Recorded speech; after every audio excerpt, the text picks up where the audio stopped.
Okay. Okay.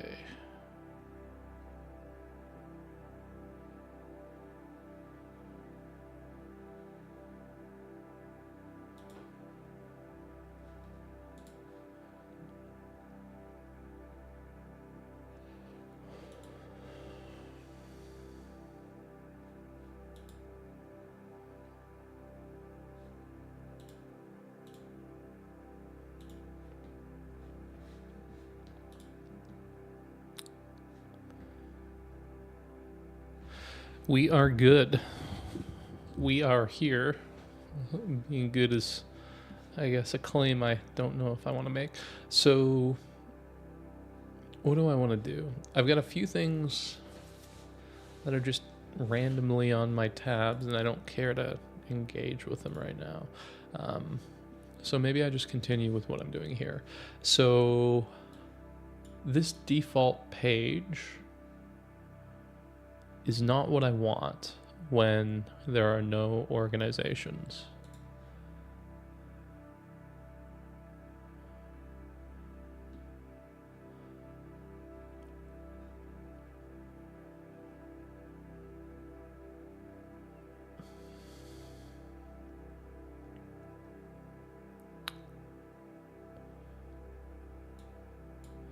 So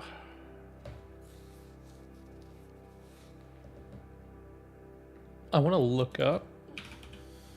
So one of the problems with Refine is it doesn't actually, I mean, they must have been spending a lot of their time on this garbage.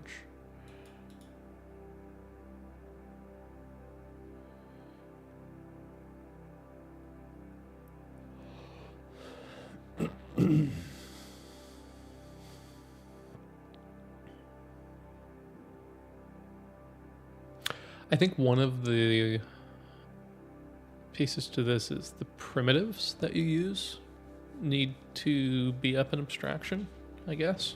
Like, what should you vibe code and what should be programmed, and then where should you make a separation? I think that's like what a tool like this has made me think about. It's really when we talk about like planning and implementing, whatever. So, anyways, they never went to React 19. And the reason is because they spent their time doing this. And I don't think that matters. This would be cool to take a look at. And I don't think I need any of those. I need to go here. And I want to take a look at the... Yeah. So one of the problems I have with their documentation is they do this thing where they put like this example, and sometimes the examples don't even work. But another problem is like, so that's great, that works. I want this create button, and I want to see how like the list works. So list. So they make you put a table, which is interesting.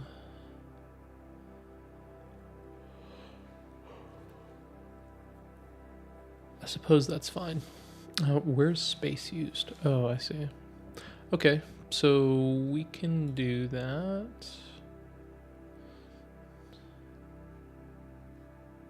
How does it set up the... yeah, another problem is like when you're using Next.js, you're specifying your routes by using your folder structure, and then you have to duplicate that logic here.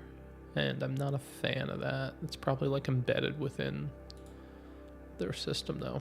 So, okay, we can fix this. Copy generated code.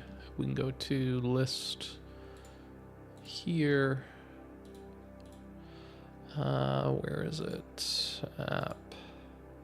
Organization. Page. And instead of this, we can do that. And then in theory,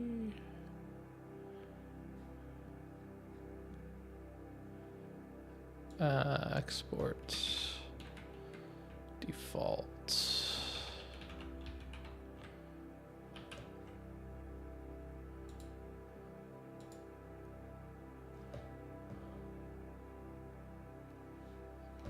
Oh, right. I need to go to multi-stream. What am I missing here?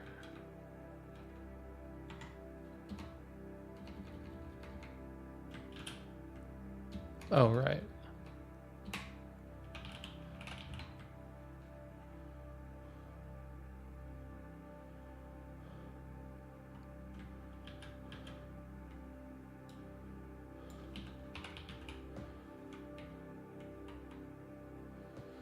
How do you do an export default?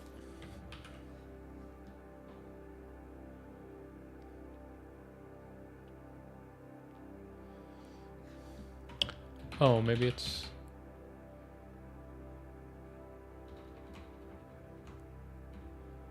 Or do you have to do this?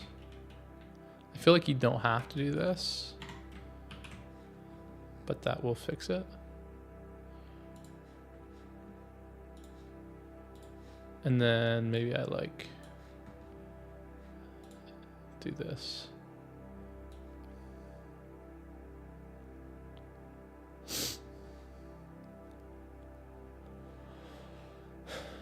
Okay, so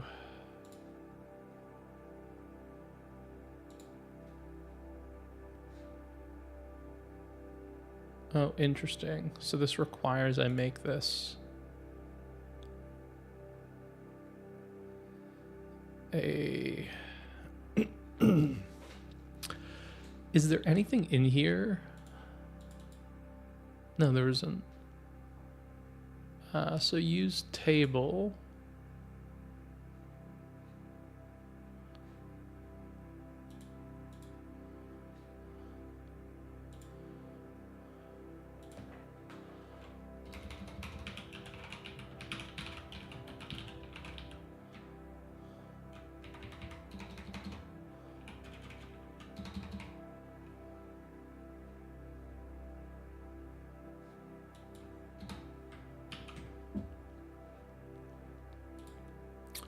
Right. And then that does make sense.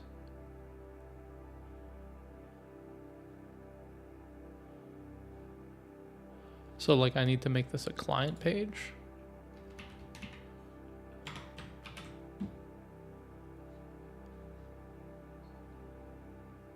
Okay, that's not bad actually. How big do I need? Okay, I need to make it that big. What are the issues? So children is deprecated.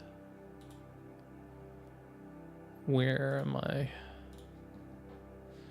using that?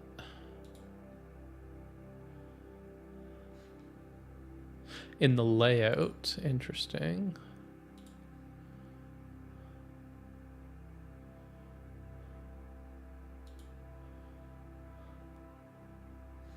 I don't think I'm going to change that. The drawer body style, I can't change that. Okay. And then use form is not connected to any form element. I think that's fine.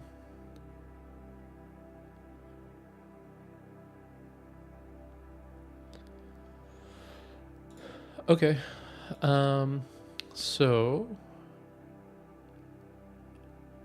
one thing just looking at that layout is I do want it to... I want the layout to give me the redirect URL, because the component or the page shouldn't have to understand what the redirect URL is. Okay, so we use a table, sync with location sortings, filters, page and index. Records shown per page are tracked by browser history. Okay. Okay, so sync with location is probably that guy. And I don't have any organizations, which is true. And then I can't create an organization. This is fine. I can just continue on with this, and then this needs to be a use clients.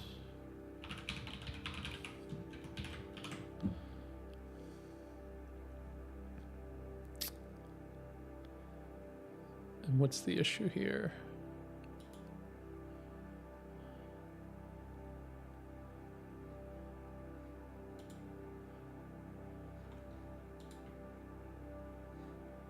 Oh, right.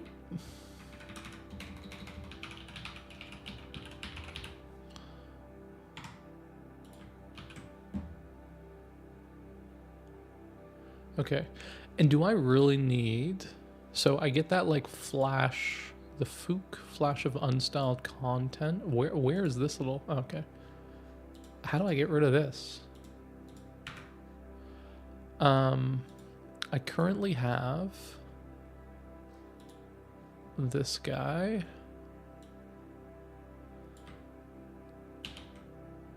On the layout here, but it feels like that's not being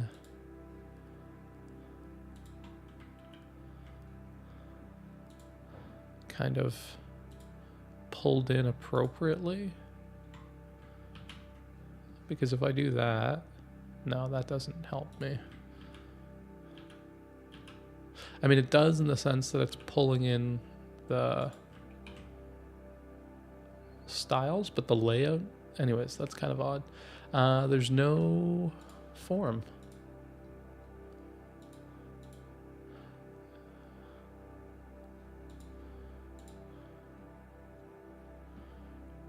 Okay, so if I go back and go to create, then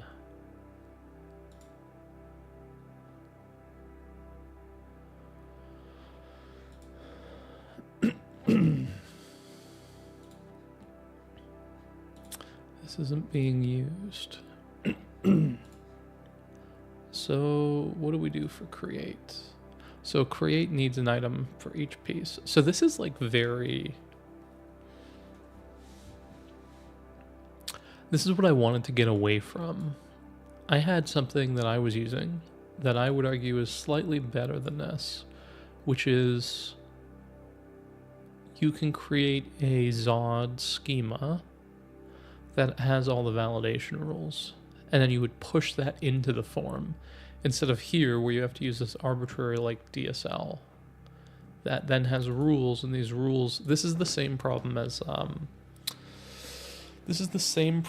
as like using a template language instead of using what JSX ultimately came out with, which is like JavaScript directly. I don't want to use a rules language. I want to pass like a... Oh my god, there's like tree pollen and my face is sucking it in. This is creating a situation where... Do I need to move this? I feel like I never have this right. And this is probably because I need to be over here, but then that's like not far enough. Like that, is that better? I mean, it seems fine. So I don't know why it chooses to put rules in here. I remember I built a long time ago something. Where's login? Where am I logged in? Okay, what have I built? What is this thing?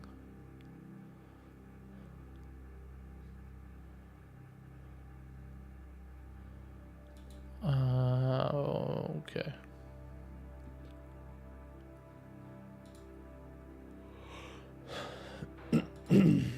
Purple paragraphs, red paragraphs, purple paragraphs. This is wild. I don't remember doing that, but that seems like a really odd function. Can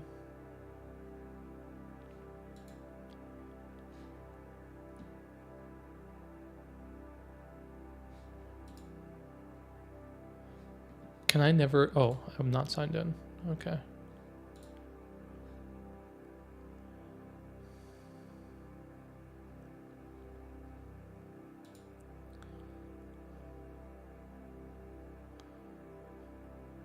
Wow, so they've really degraded the experience of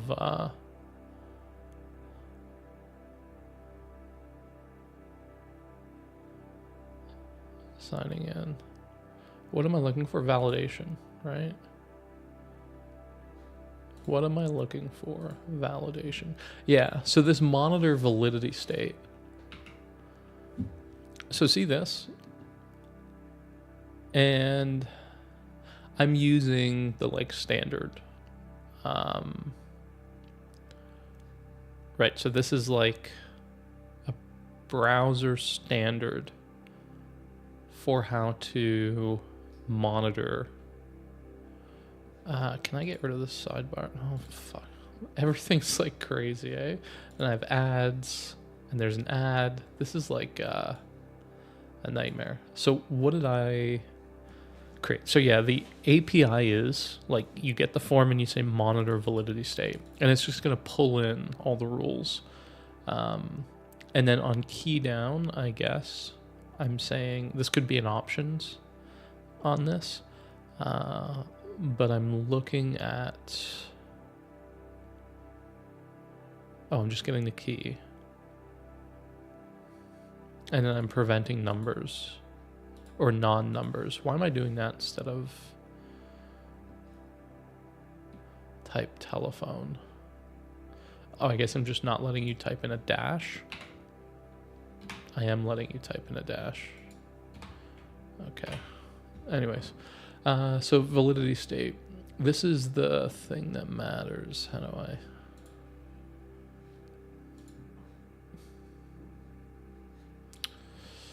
Okay, whatever. Slide that up, slide that down. So there's a control element. We set that to empty for some reason. Oh, I think this is like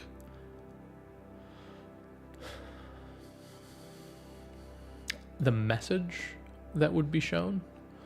So if control element dot validity dot valid or not, then you go into each.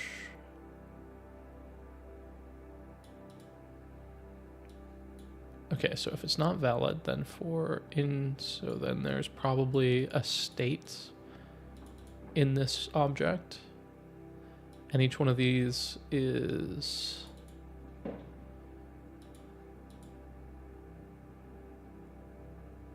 a pointer. Is that what this is saying? So this is saying there's a validity state. Okay. And then we can look that up in validity. So this is like a super object that has whether it's valid, then it has validity, which is an object, and those have keys, which are these states. Where do I define it? Oh, I define it here, or it's the key. So it has that value, and the control element, so the form also has an attribute, which is whatever that value is. And then you get the attribute. Okay, so that's a very odd function. It's not obvious, and I think it's more to do with maybe the name of this. Like, naming is bad here. And set custom validity. So I feel like what this is doing is this is going to, and is this recursive? This is probably recursive, because I can imagine you do this for every single element. Oh. Okay. Submittable elements. All right. So for each of these submittable elements, you want to check for the validity. Okay, so you get them all. Then you just create an array. You go through each submittable element, and if it doesn't have a next element sibling, or if the next element sibling class, oh, so that's if it has this like validity message. This is a bad name. So if it doesn't already have this like element, we want to add that element into the form. So it's mutating the form. Okay, document, create a div, add validity. It's polite. Insert adjacent HTML after end. Right. Okay. Add element listener, submit. So that's on the form element. Okay. So that's outside of this, hopefully. Doesn't seem like it. Yeah, that's bad. So I think that's actually running. That's adding a submit listener. Ugh.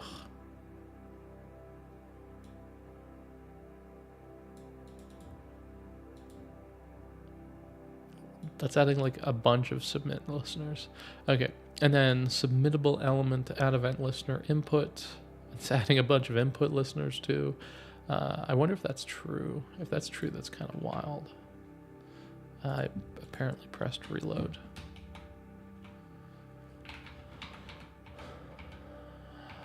Okay. I can't press left and right. So I tried to get like fancy with this guy down here. And I don't know why I did. That feels...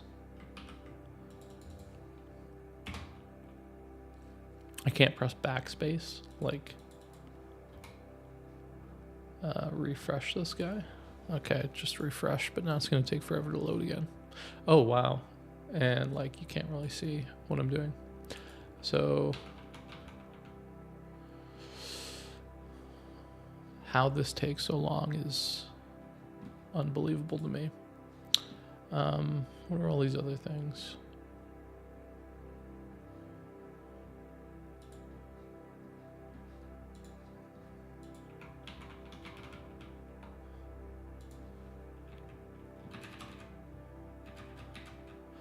Oh.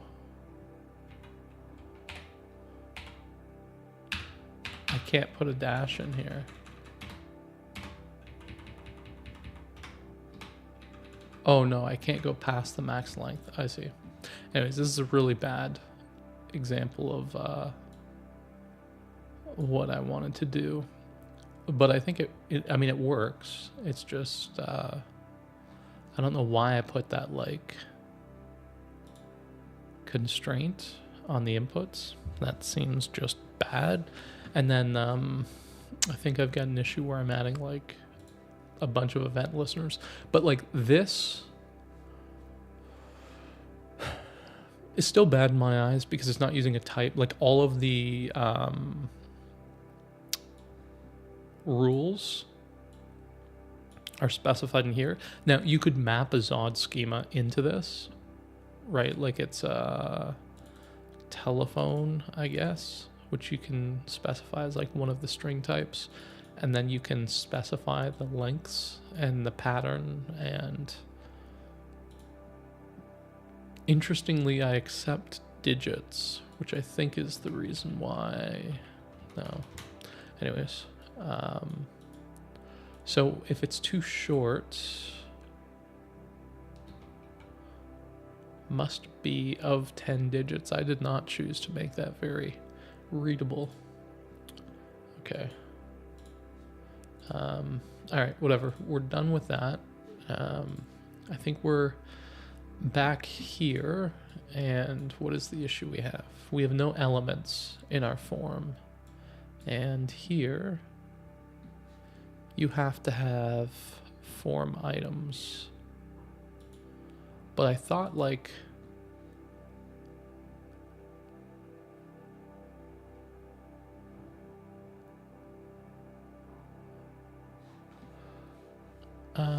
so what's the issue here? Type layout vertical.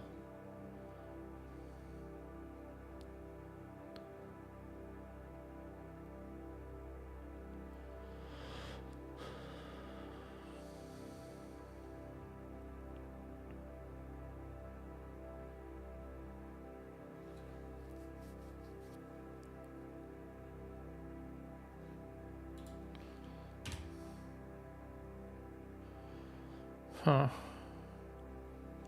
Do I really need to write all this?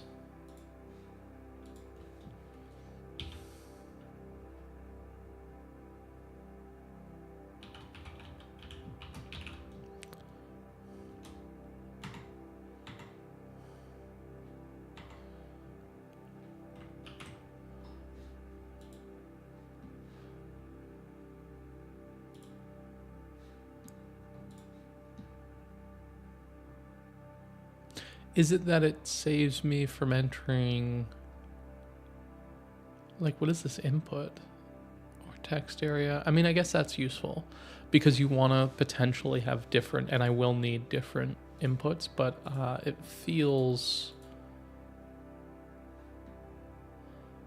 not great.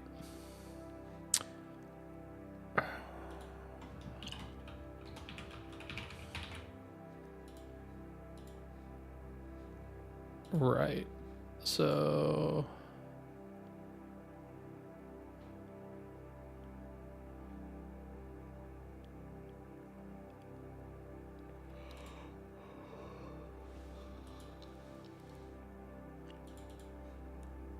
where is that happening?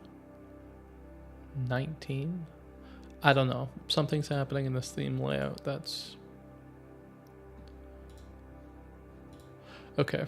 So I know that this is probably right, even though it's obviously a bug with what's going on.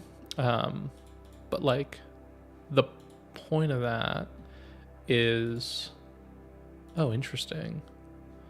I don't know why it brings me back to that page. I don't know how this redirect works, but I can't create an organization right now, and that's because I don't have in my migrations a policy to allow authenticated members to create an organization. And once you create an organization, you also want to create a membership, and that should be done as a trigger, it feels like. So you have no organizations, you create an organization, and as soon as you create the organization, you don't have access to that organization. So you would need something, which is usually the server side, to act on your behalf in that case. And like the really weird part about Supabase is it wants you to use triggers. So you end up having like logic, which is one of the like foundational problems of having database admins and whatever, is you end up starting to code half of your business logic within your database and half of your business logic within your application. And I think like over time, you eventually don't want to have things in your database, because that honestly should just be like a persistence mechanism.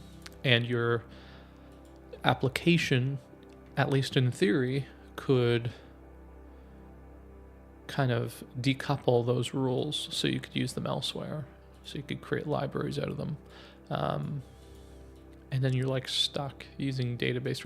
So I think like row level security is a really good constraint on certain things, but I don't know if I want to pull all of the policies into row level security. Right? Like it implies, I think, that the only security is based on the database you own, which is not true, right? You're going to have integrations with different systems. So you would want to say, for my database, I have certain policies, and for other systems, I have certain policies.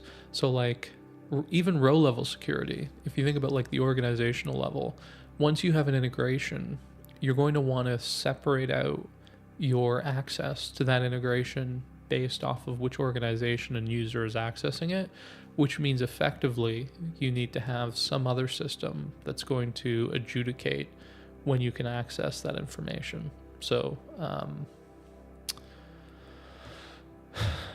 I think like row level security is kind of a silly idea. It gets you stuck in a really bad place.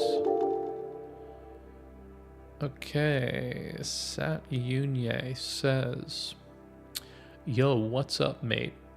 Are you ready to take your channel to get a lot of real audiences and get verified status? No using of fake or bots. They were real engagement.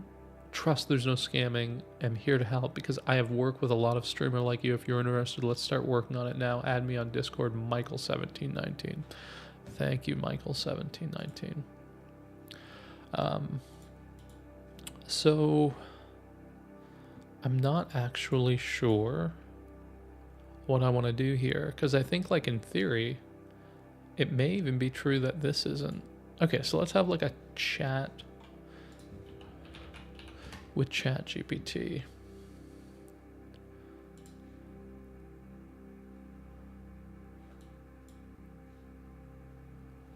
I'm building an authorization system, and I'm using Supabase, Next.js, and Refine.dev. And I'm encountering a problem where I think that using row-level security through Supabase might get me into a problem architecturally later. Namely, I think there's an issue when I start integrating with third-party services, because I will fracture my authorization between policies defined using row-level security and then eventually policies I would like to author in Caspin, which would then be potentially redundant and conflict with each other. What are your thoughts? I see what you mean.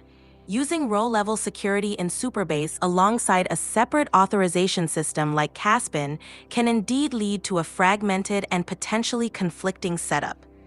Row-level security in Supabase is great for enforcing data access rules at the database level, but once you start layering on a more complex authorization framework like Caspin, you risk overlapping policies. One way to avoid this conflict is to decide on a clear separation of concerns. For example, you could use Supabase's row-level security for basic, coarse-grained access control, things like tenant isolation or broad user access rules. Then you can use Caspin for fine-grained application-level authorization rules. This way, you minimize redundancy and ensure that each system is responsible for a different layer of authorization.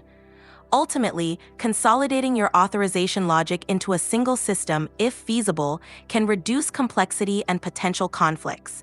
If you must use both, consider carefully how you design and document the interaction between the two systems to avoid future architectural headaches. Is this an issue primarily, or I think it seems an issue primarily, with the idea that Supabase creates this client-side database access layer, which then implies that there is no server-side access layer, which would normally perform these policy definitions, lookups. So, as a consequence, you have to define your policies in the database, and since you define your policies in the database, you have to separate concerns, meaning that data access is performed with Supabase row-level security policies, and then anything that actually is performed on the server, like an integration with a third party, that would then require something that isn't RLS policies, which in this case would be Caspin. Is that about right? Hey, Yeah, that's pretty much on point. Supabase's client-side database access model means that a lot of the access control is enforced directly at the database level via row-level security. This setup works well for client-side interactions, but doesn't cover all the scenarios, especially when you need to integrate with third-party services or have more complex server-side authorization requirements. In those cases, you do need another layer of authorization, which is where something like Caspin can come in. By keeping the database-focused policies in RLS for data access and using Caspin or another server-side solution for higher-level or more complex authorization scenarios, you ensure that each layer is handling what it's best suited for. This separation of concerns helps keep... Is there an argument to the contrary, though? Could you make the case that anything that you would want to assign as a policy could be declared declaratively, and if that's the case, then you could store it as a database table? Absolutely. There's definitely a case to be made for storing all your policies declaratively in the database. Doing so can centralize policy management and make it easier to audit, update, and maintain. It also means you could potentially leverage a single source of truth for all authorization rules, which can simplify the overall architecture.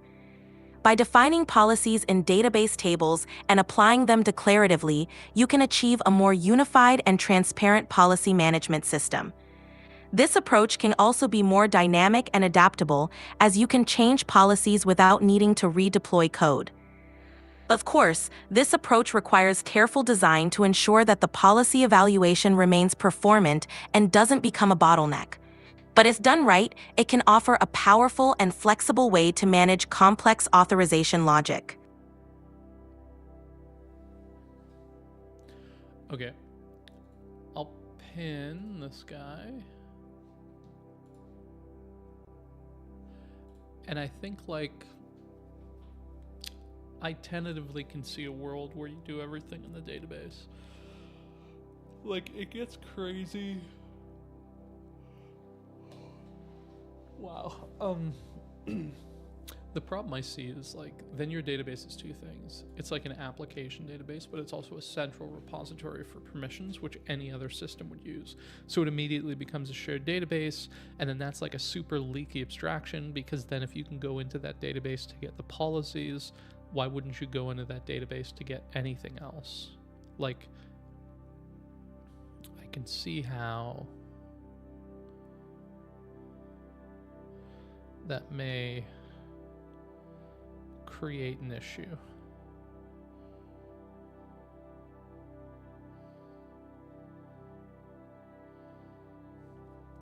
Okay, so let's just start with this.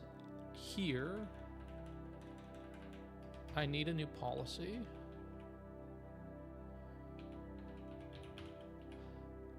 And this is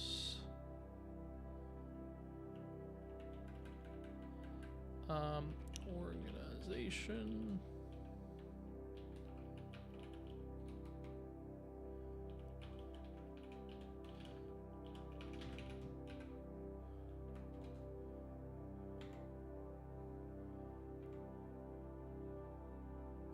Okay. So, like, I don't need that check, because that's effectively what authenticated is. And then, I need,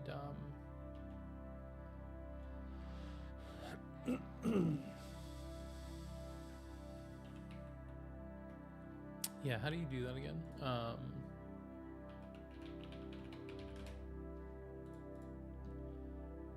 Policies for select.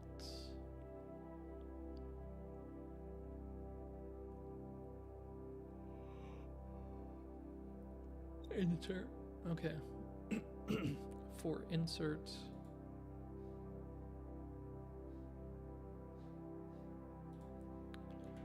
Right, with check true. Right, because the policy check is really happening here.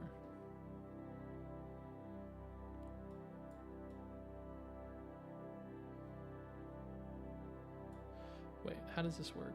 Users can create a profile. For profiles, to authenticated with check user ID. Right, so this...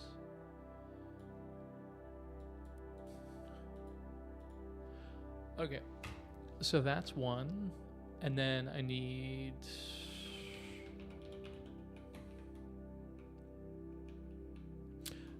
Now, interestingly, you can't... So I could make another rule which requires that I update the organization table. So you can add a membership.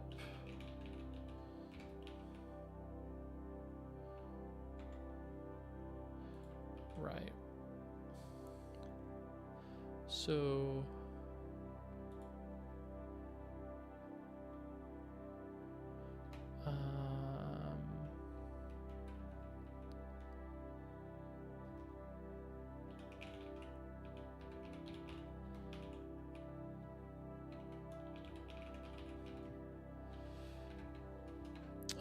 Authenticated.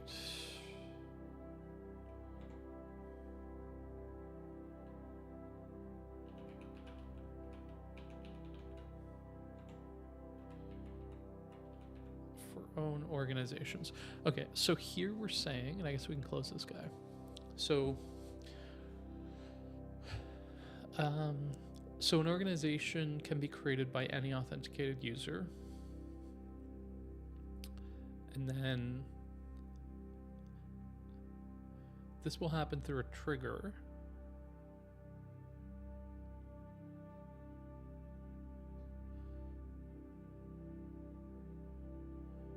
Huh.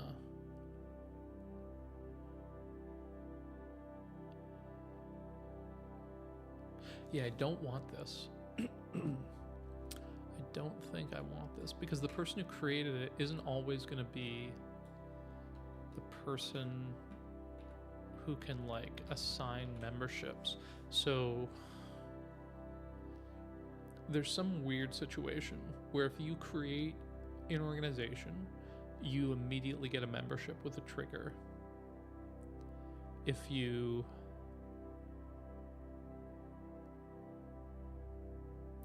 immediately get a membership with a trigger. And then if you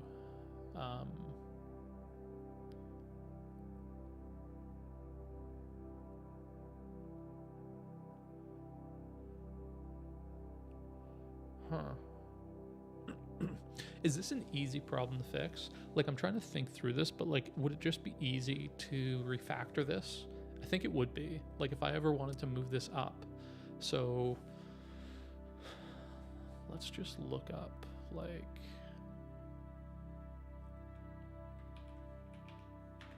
not here.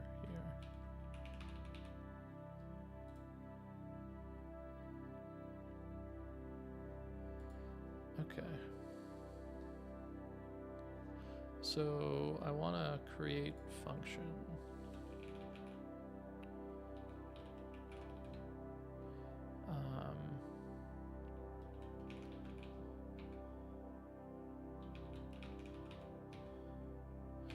Okay.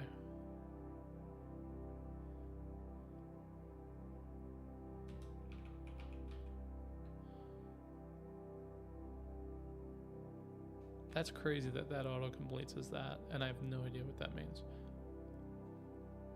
Returns trigger. Definitely don't want that. Okay. So, function declaration, name of the function.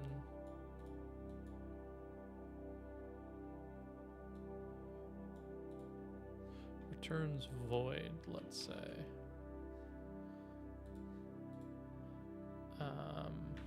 Okay, and then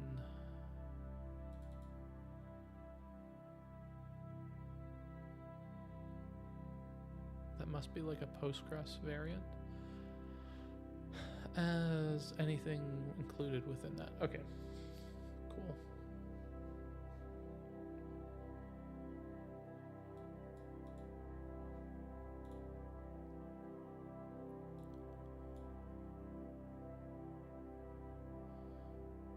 Okay, and then nice. So I can use an RPC, but I'll just use like a trigger, I guess. So returning data sets. Interestingly, I'm not sure if I like the fact that that's like available. Database functions.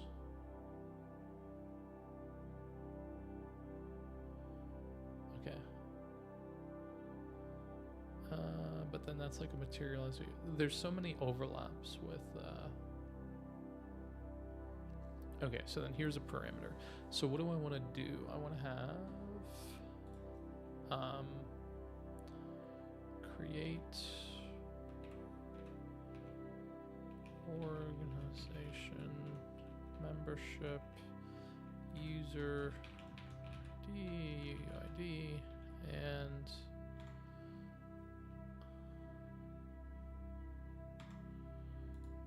Okay. Turns blah blah blah as this declare. I do declare. So,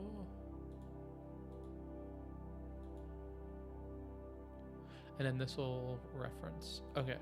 Okay, cool. And then for each row, auth user ID. That's probably right. So there's a trigger after insert on the organization for each organization where it'll create based on the currently signed in user and the new organization's ID. But that's wrong, right? User ID. Ooh, I should switch these. And I should just call it create membership. Right, like how is this defined? Organization and an auth user ID, right? Okay, so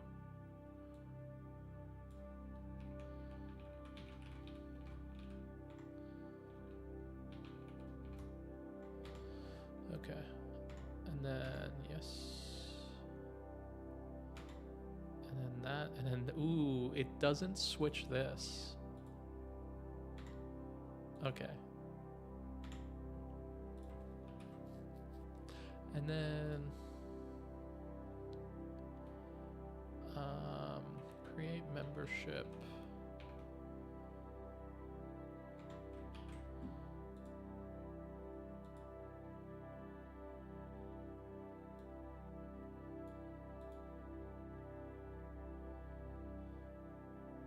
So what should this trigger be called? Create membership for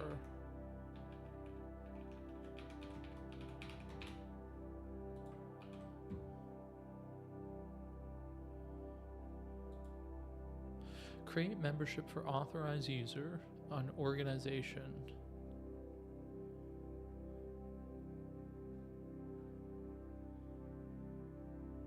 Insert.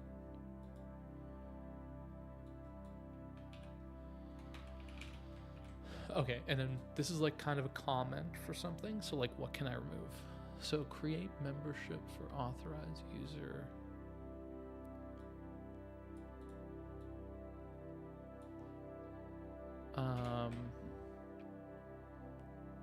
So like one part about this is that is going to be the identifier for this. So you can't have a bunch. It would be nice if it was just like create membership for authorized user after insert on organization for each row. Like that reads really well, but the problem is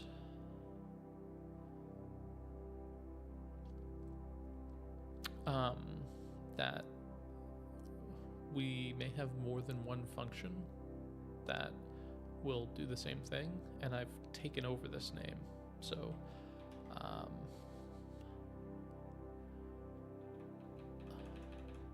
so maybe it's just after insert on organization.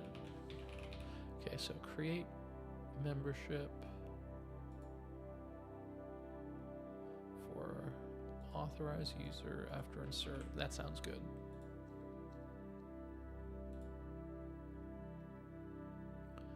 I don't know why that does that. Like, what is it even suggesting here?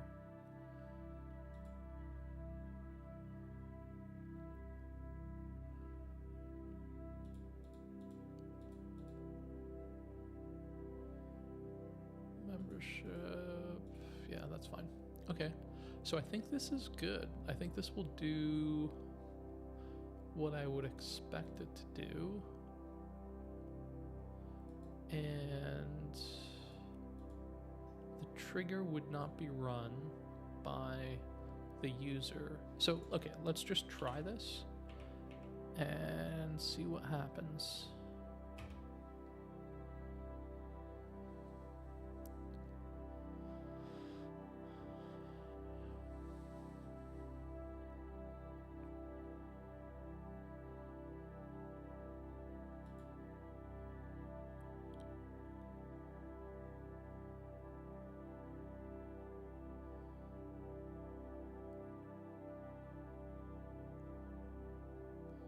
So all I've really given access to from the user's perspective is the ability to create an organization, and then I'm triggering the membership to be created from the database itself. Okay, statement 10, create new.id. Okay, right, so declare new role. And planet.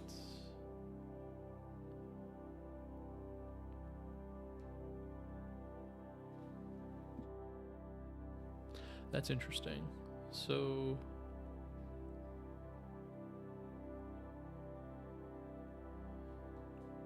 I need to know for each row.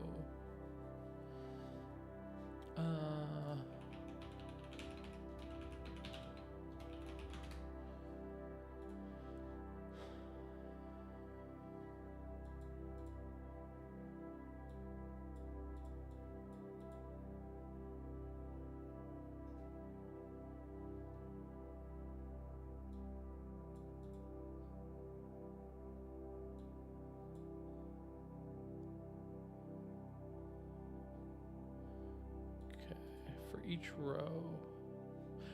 One sec. I don't know what's gonna happen if I do that. Okay, I'll just leave it. I feel like HDR makes this look way different on my machine. Okay, so for each row, begin, set count. If count is null, count plus 1. Values count. Okay, I don't know where count is like a variable of how many were deleted, I guess. So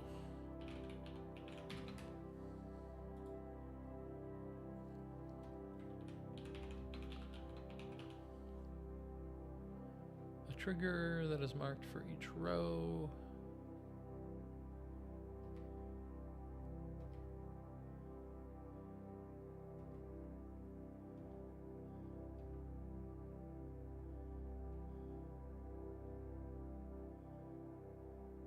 Old and new. Okay.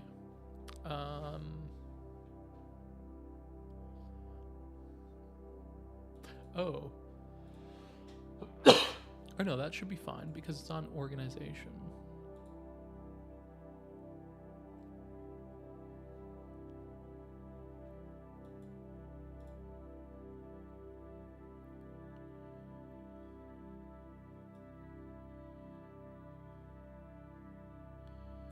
Oh, and it's going to truncate it. Interesting.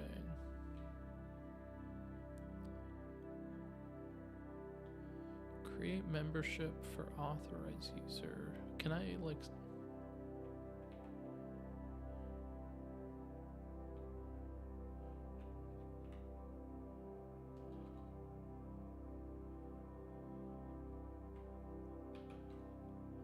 Okay, I mean, that removes information.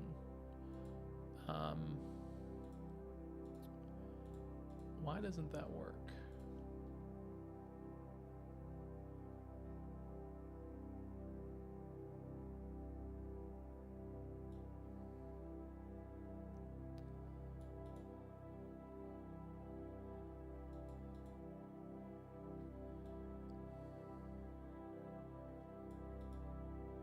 Ooh, I want this.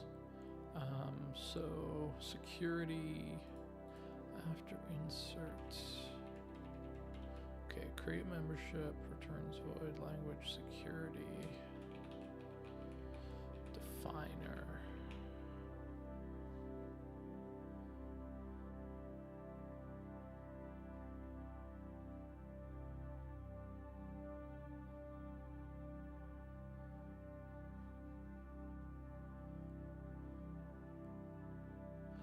Okay, and then set search.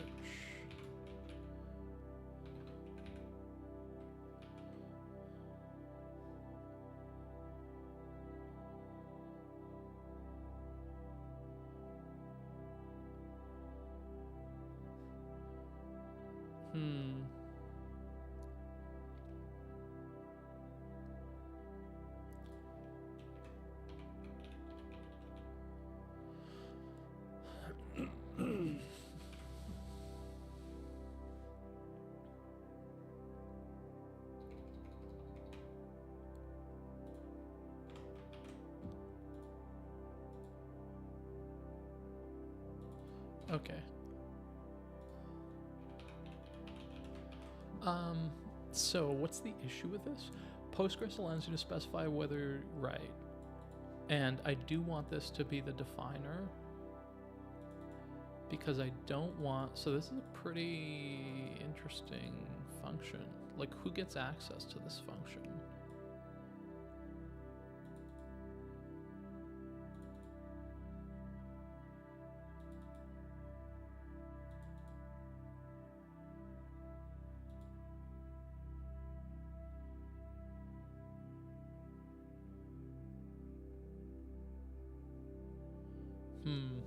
So you could be declarative and you could say the organization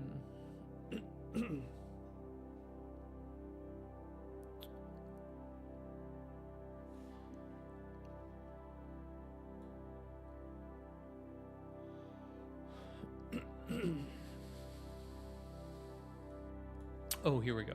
Okay. So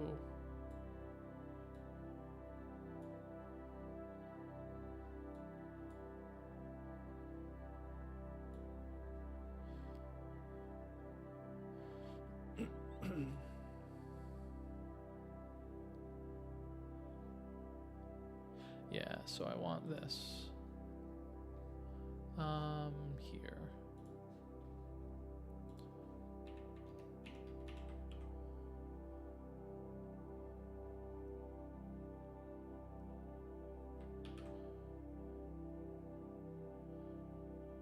Right.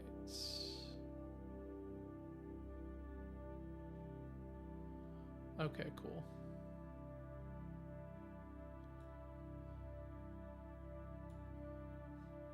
Okay, so that's better. So now I don't have the ability to execute this function as the user.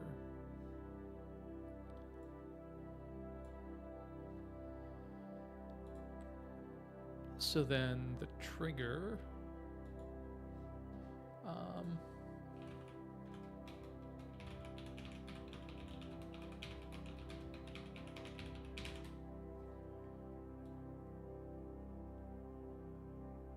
okay, cool.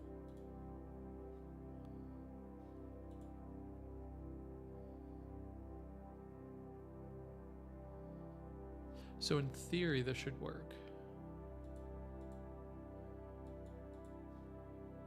Okay, so that feels secure to me. So I'm saying effectively nobody can run any function. And then this function is, oh, and I don't even need this because that should only run from the trigger, and that user is the definer of the trigger, which should be an admin. So like that should be fine.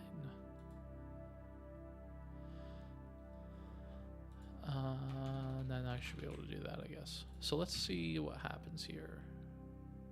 I mean, I still have this issue. Let's see if I just get a different error.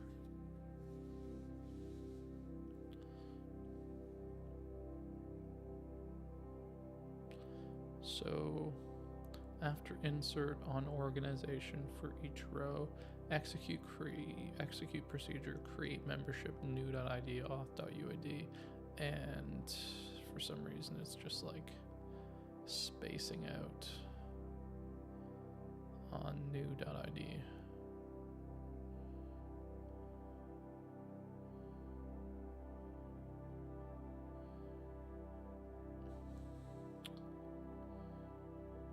Yeah.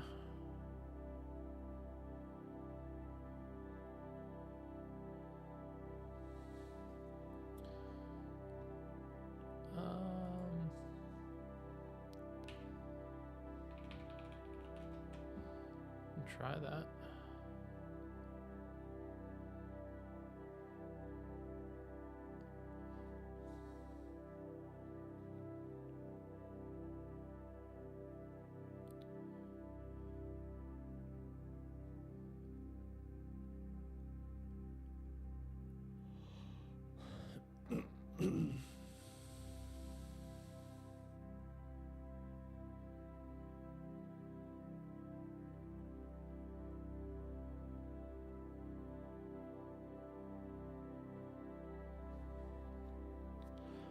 Okay.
This is insane. So you cannot mix plane and dynamic SQL.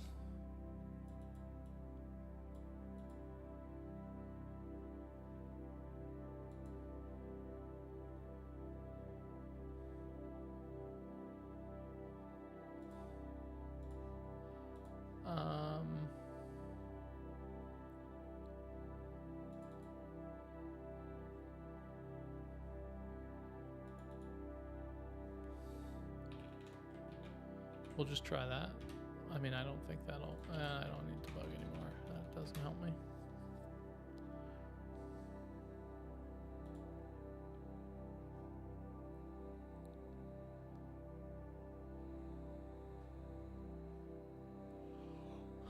Or is it that I can't call...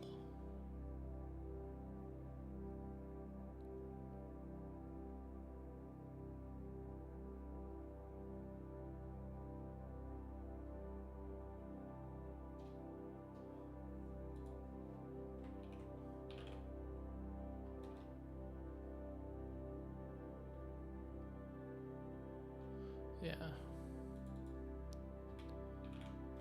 Doesn't seem to matter.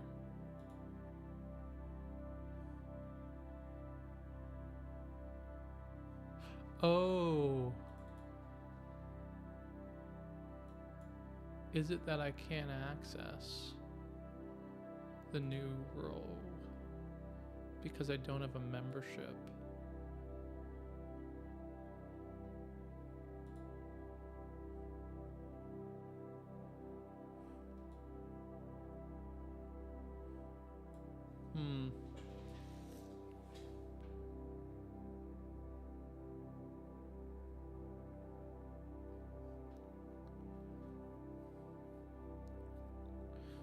After insert on organization for each row, execute procedure.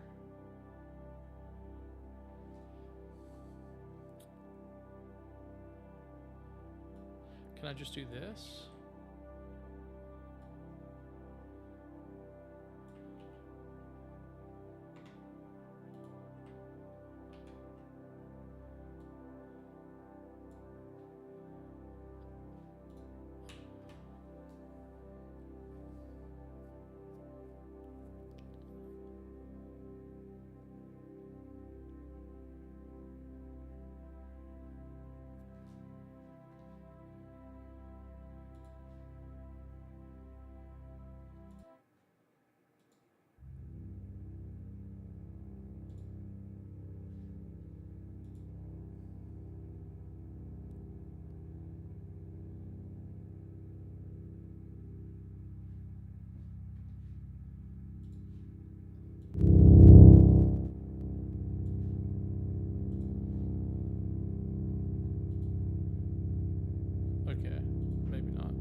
here's a trigger that I can probably use.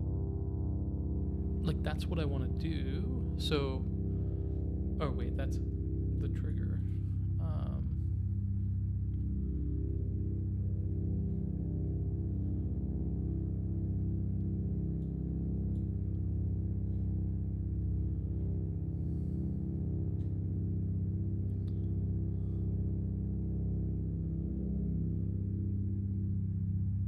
Oh, it gets it. How does it get it? That's interesting. So maybe I don't even need these.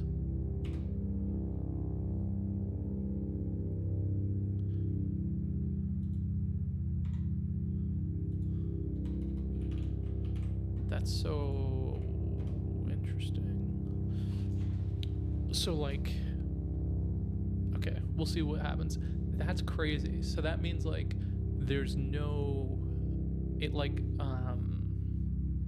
flattens it out, and it doesn't actually reify the create membership invocation. It's just kind of like jumping to the definition of create membership.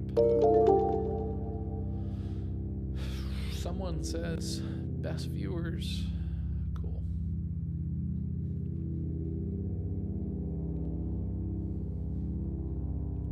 Okay. Must return type trigger.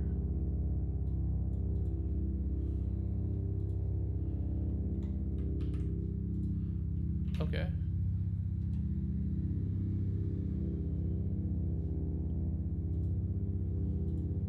That's so weird. So because it's used in a trigger, it must return.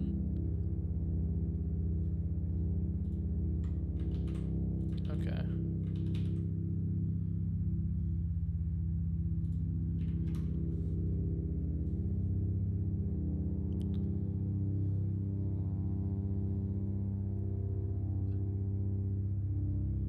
Huh.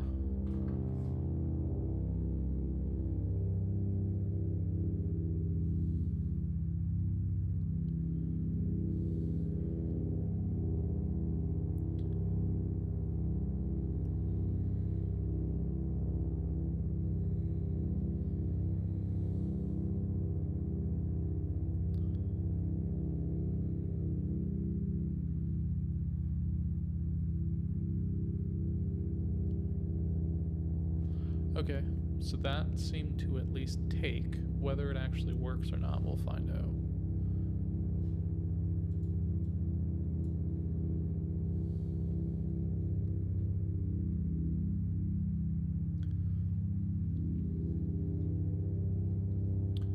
Okay.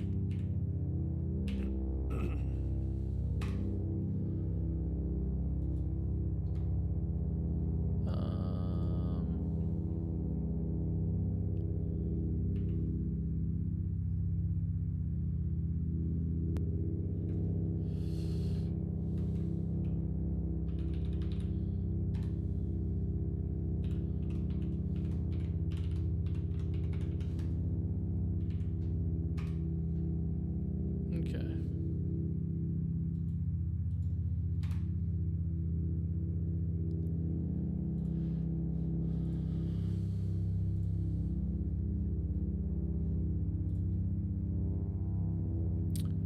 So like, okay, good. I don't know how it goes to this though.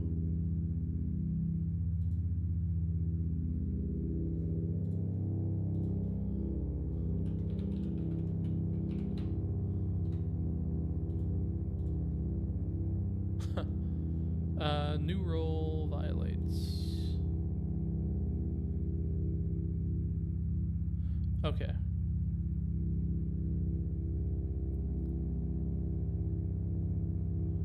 For table organization.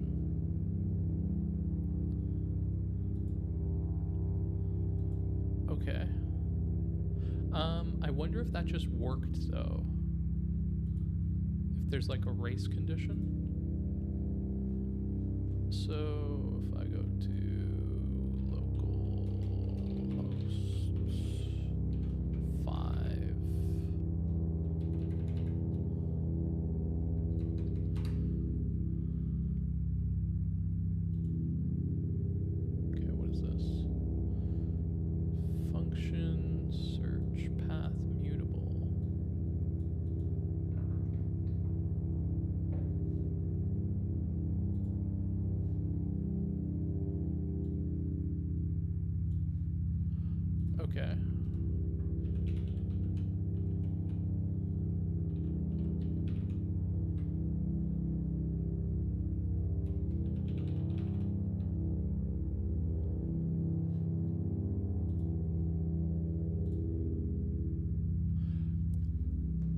god, that's a horrible experience. So I'm in the security environment. Now I don't even know how to get back to where I need to go. Oh, maybe this is fine. But where's the enter button? Okay, whatever. Fine. That seemed okay. But like that was not... So like I click this. Oh, somehow I'm in like the AI thing. So like I click this. Oh my god, that's horrible. Now I'm like stuck in AI. Oh, I have to exit out of it. Oh god. Oh god. So I click this.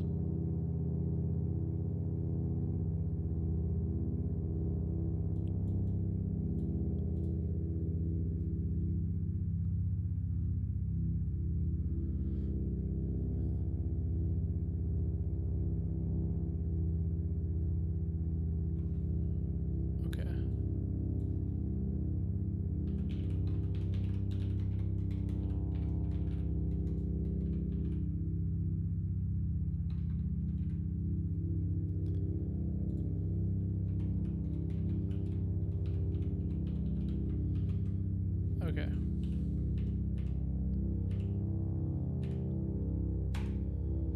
So let's try that.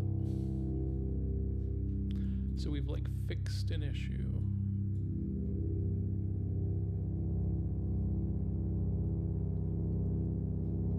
How does it know?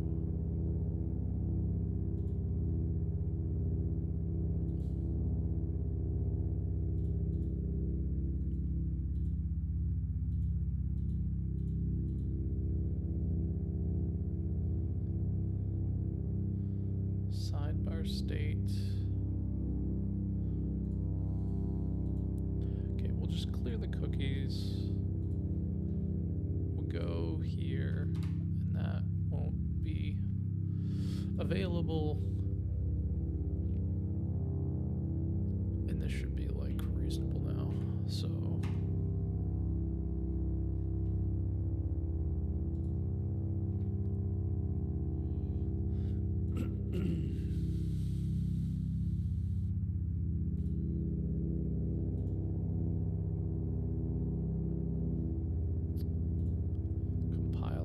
so why does it go to organization create? That's crazy to me.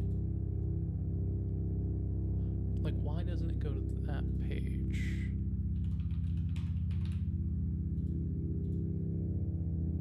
Okay.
Did I... Okay.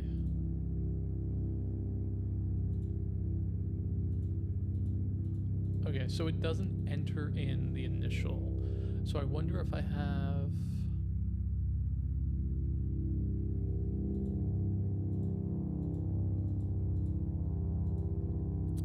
I feel like that should allow me to create an organization. So one thing I can do quickly is just kind of like comment this out. Oh. Okay, let's comment that out. And then this won't create the membership, which means I won't be able to see it, but it should. So is it because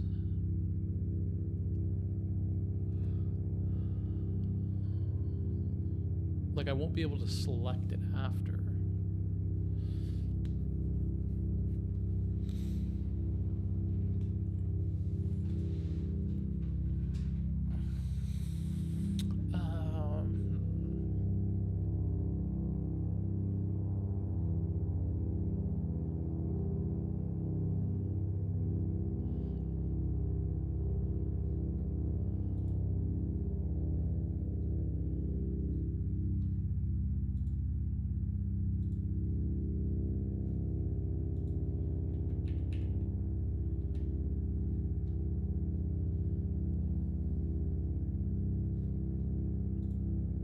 Is this good? Is this like gonna make me fall asleep, or is that gonna make me like concentrate?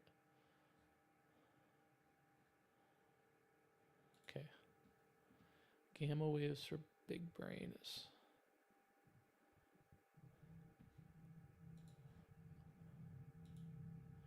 what I want.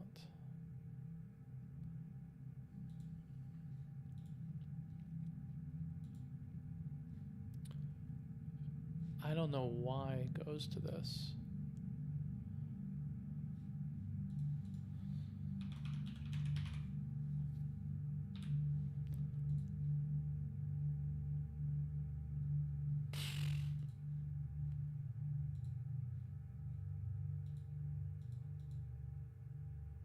Right.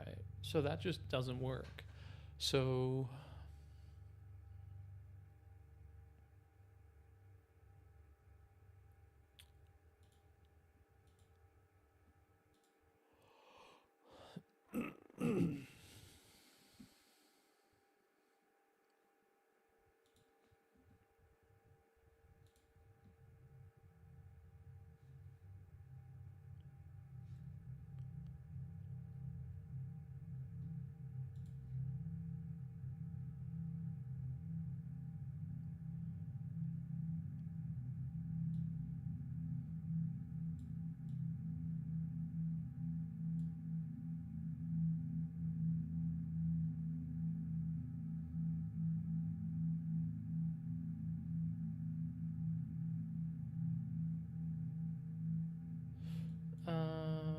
okay, so insert.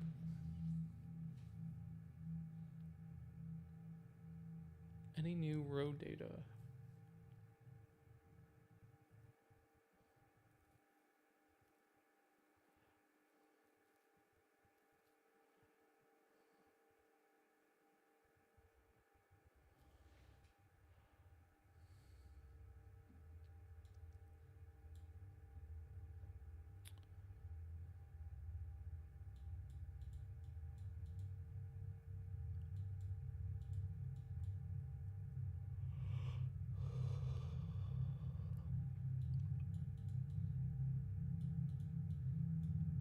Okay, so this is like an admin thing.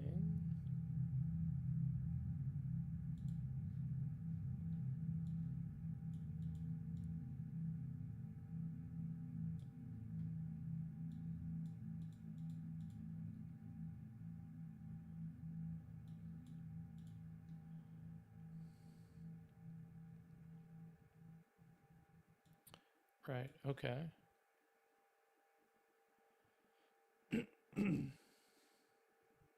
So the select thing. Am I doing that in these policies? Yeah, I'm doing it there. I don't need it there.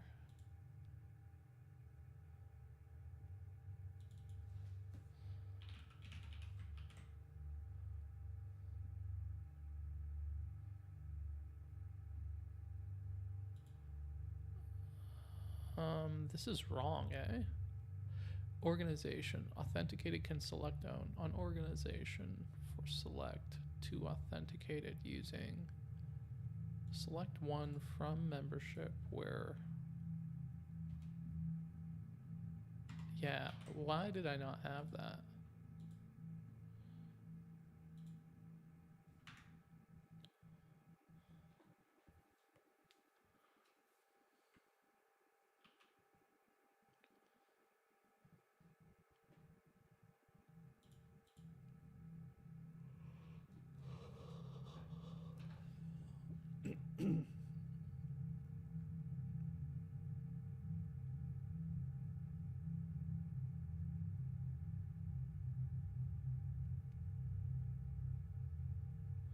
Okay, so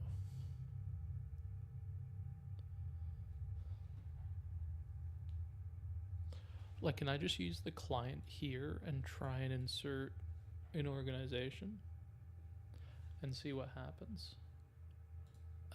So like the simplest thing that works is to go to like the layout of authenticated and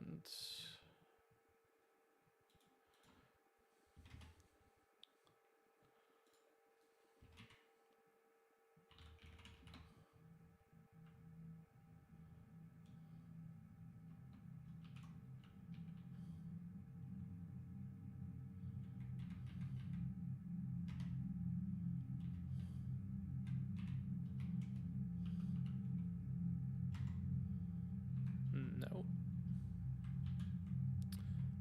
No, I don't like autocomplete sometimes.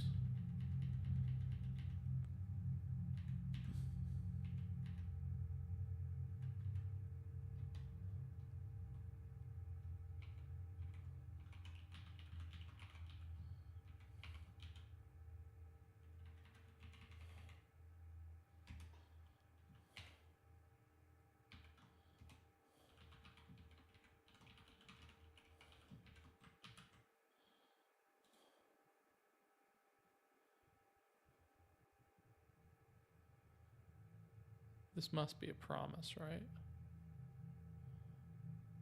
Or do I need a dot? Execute.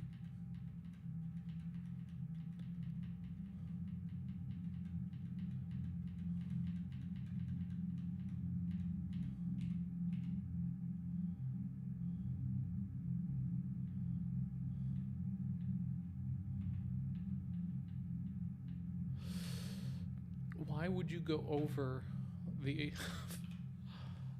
okay.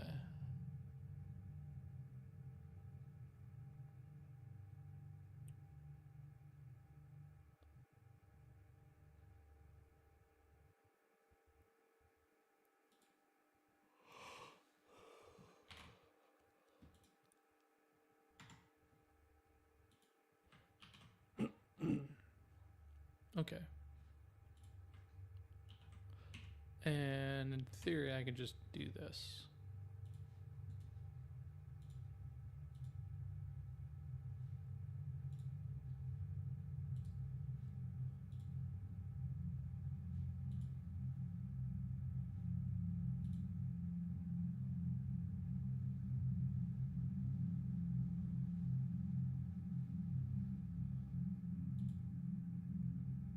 New row violates row level security. Okay.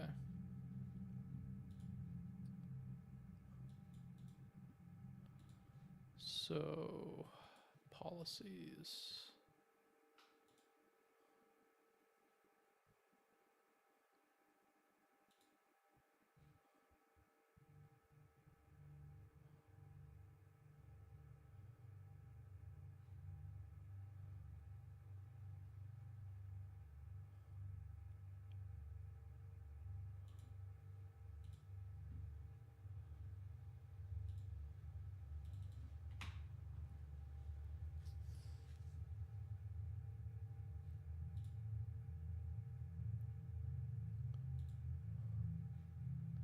With check true.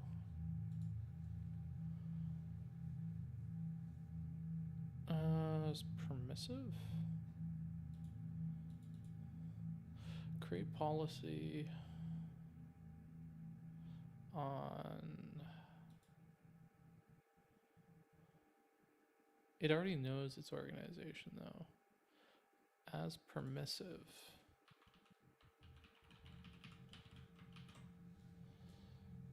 For 2 with check true. Okay, let's try that.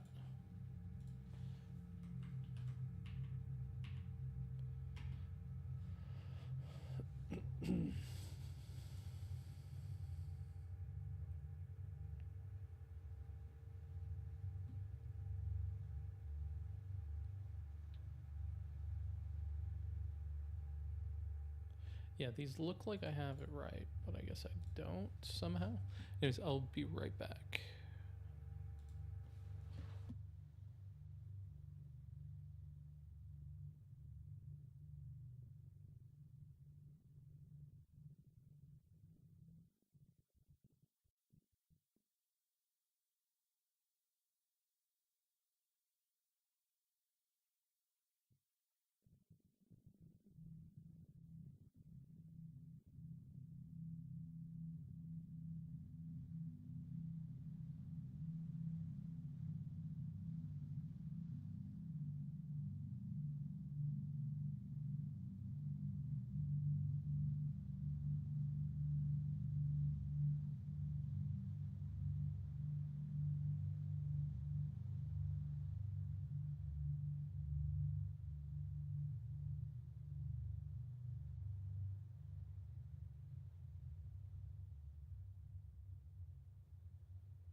Okay.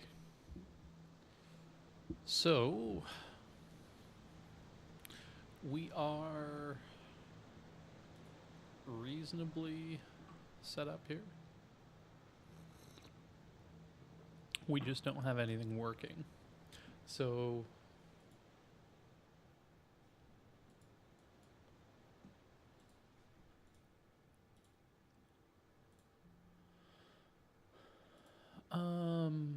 that's not it. Okay, I need to get rid of that guy. For whatever reason, I just kept that in the provider.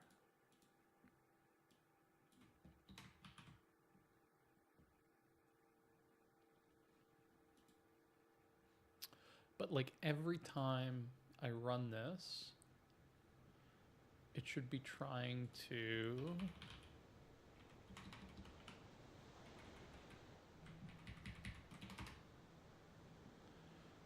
create a new entry. And apparently it's just like not working. So if we go like this, oh.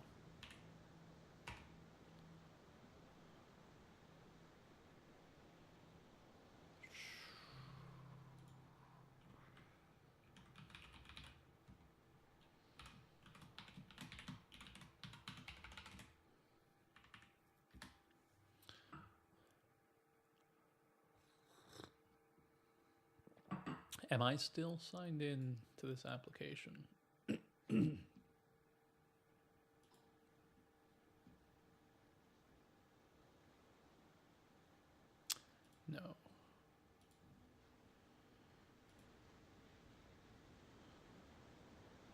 Okay. So new role.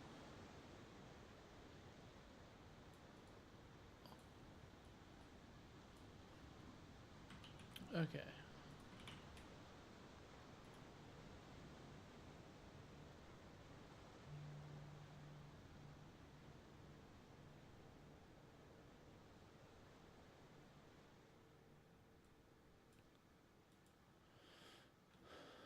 Right. This is the same place I'm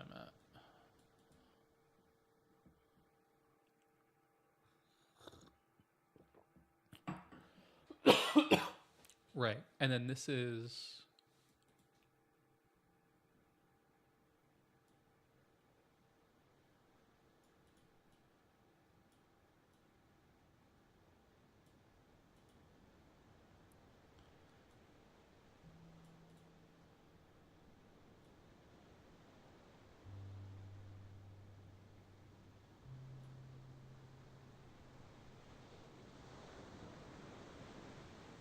um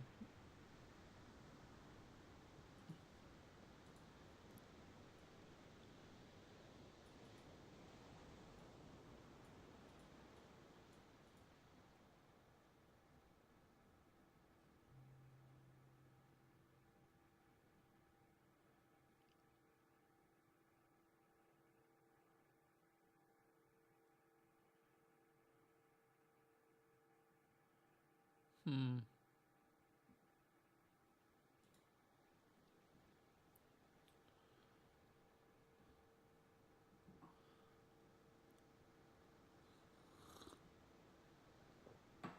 Oh.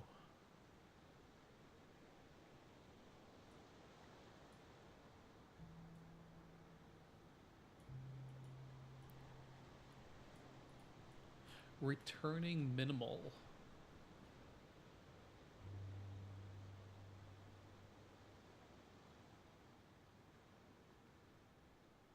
Okay. That makes sense. So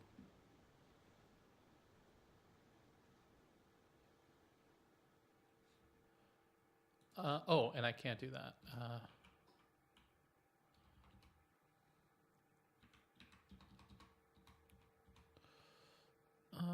Inserts options.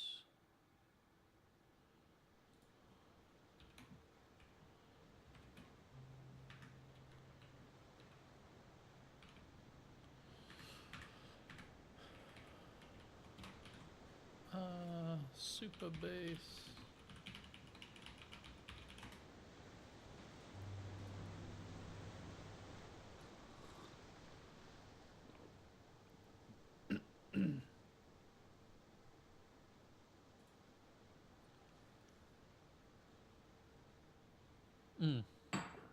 Okay, so that probably was it, as I was trying to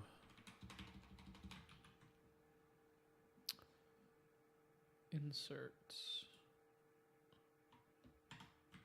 Okay.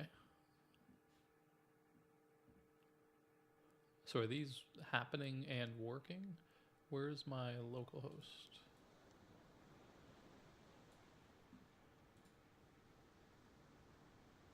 So like in theory, this just created a bunch of... Where's refresh?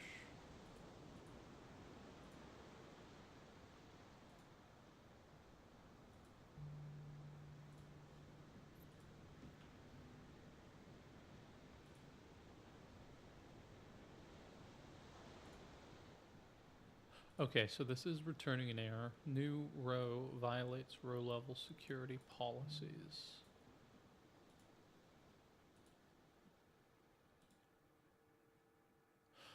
So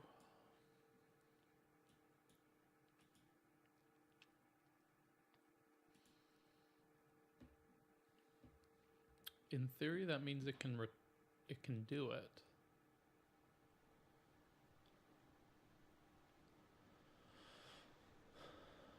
What is this return?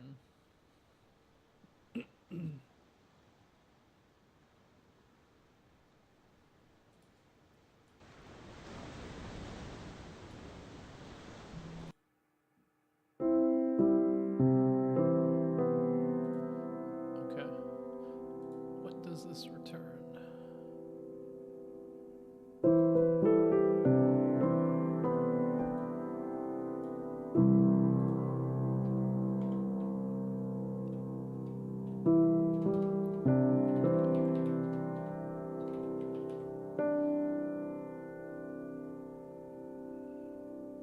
Postgres filter builder.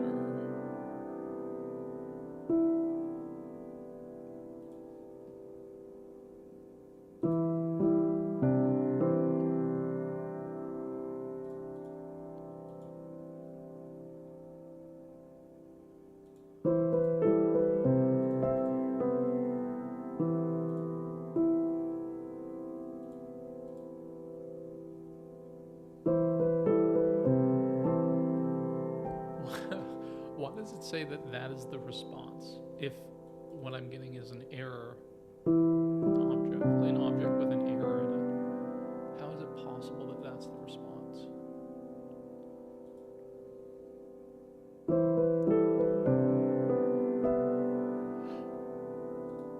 Okay, so I don't need I don't know if I need that. I don't think I do.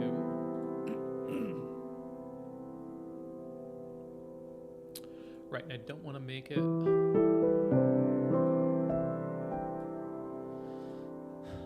that. So select. Like this is the issue, maybe. But since I'm not actually selecting it, I'm just inserting it.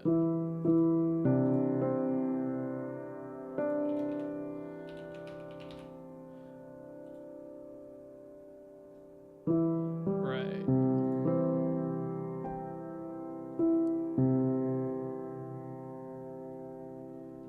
Okay, so ChatGPT.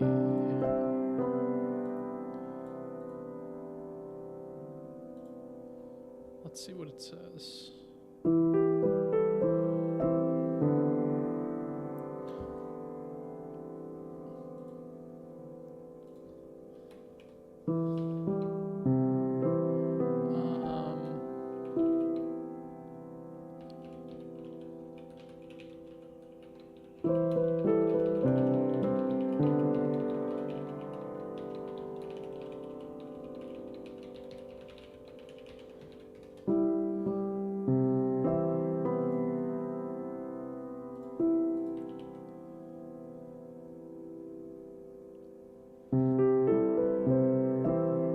Excuse me. Why bless me? That is not it. You heard that one, I guess. Copy object. Copy object.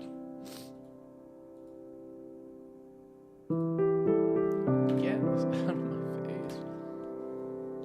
The UI for this like autocomplete is atrocious.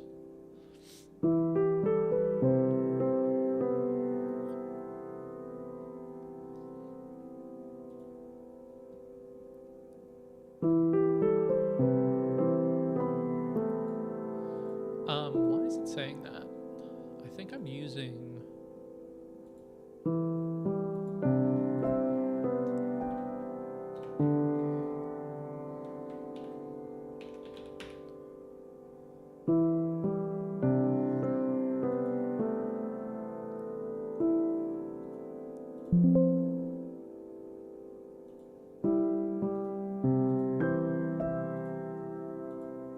Huh.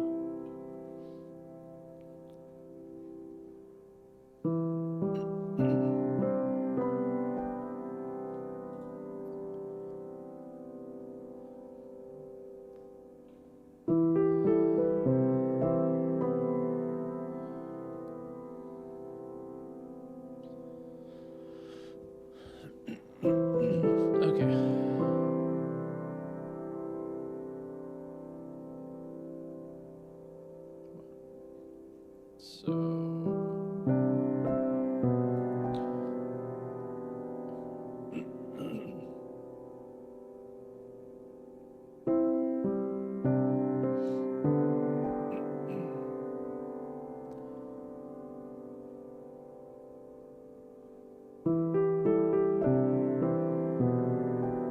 Right. So, but that's only the data provider.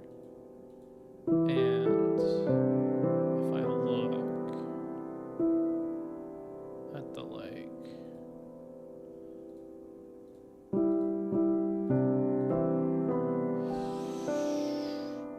I need to make this full screen. Okay. So here, like insert, where is it? Or create. So whatever, right? Schema. Okay, so this, right. Meta select.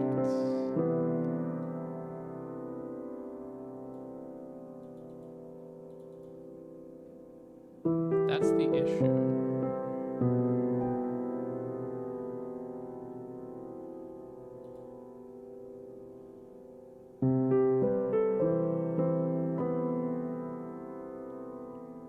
And then it goes to like handle error.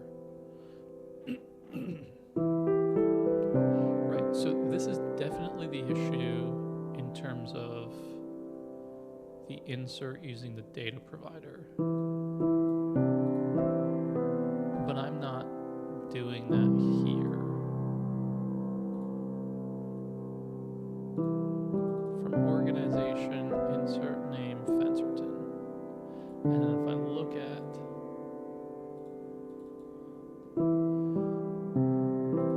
what I'm doing here, get rid of that, I can get rid of that, I can get rid of that. Discard that. Like, there should be...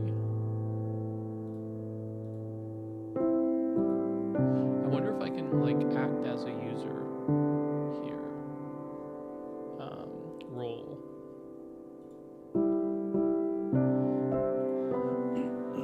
Okay, so then here.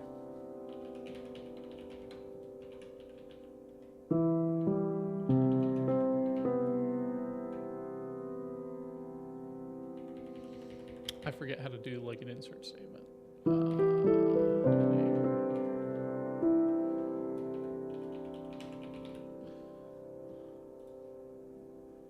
Success.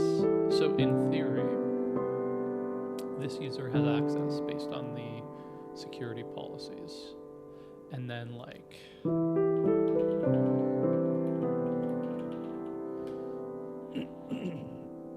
right. And I can't see it, but I should have created it. And if I look, and then I want Postgres, I have that. Okay, so that's what I thought would have happened, at least in my like own sanity. This makes sense. So let's do something here. I can remove this from layout because I can check.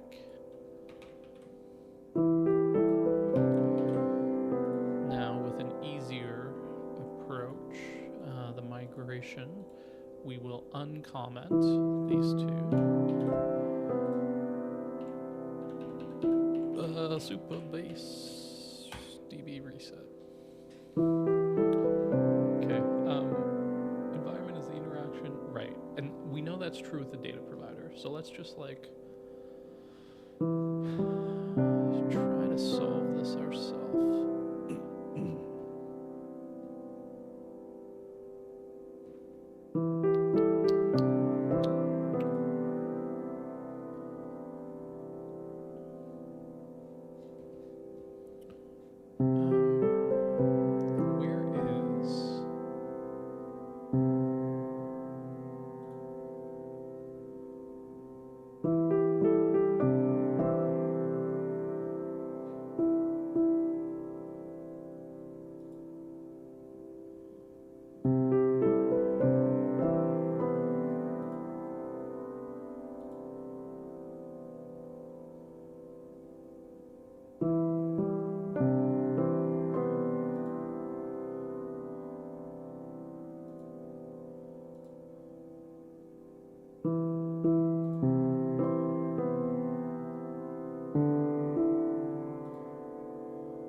Schedule stream.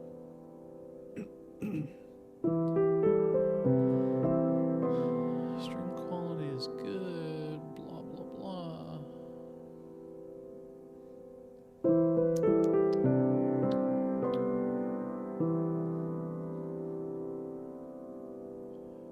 Okay, so that's done. And I don't even need to run development. So if I go back to this guy and refresh, I've got no values. Okay, and then I'm gonna impersonate. Oh, I don't have a user yet. So I'll log in. So I guess I do need.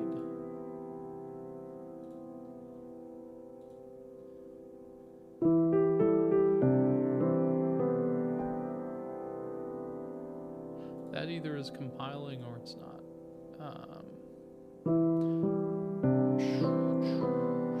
So it worked. So now, if we go into this, insert.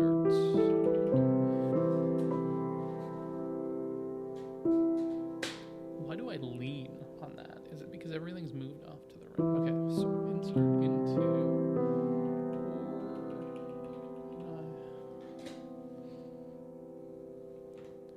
Organization, name, values.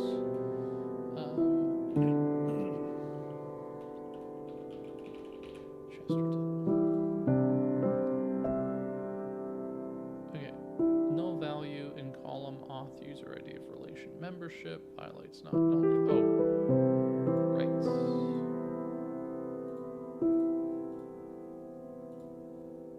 Okay. This is a better error. Okay, so new row violates row level security policy for table membership context. SQL statement insert into public membership organization ID auth user ID values new.id auth.uid.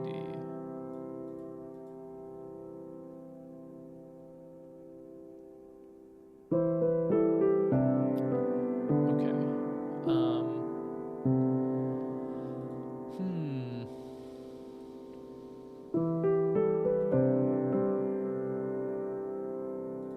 Oh,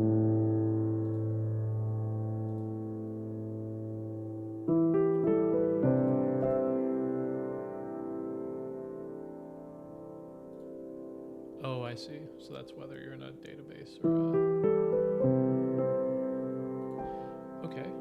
Can I edit this?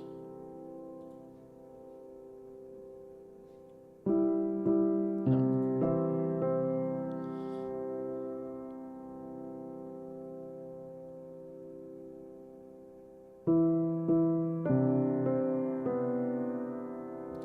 Interesting.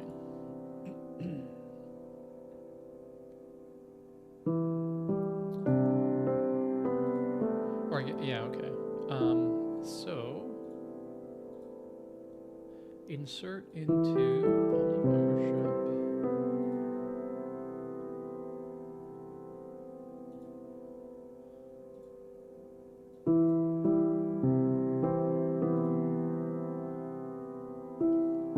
Organization auth user ID.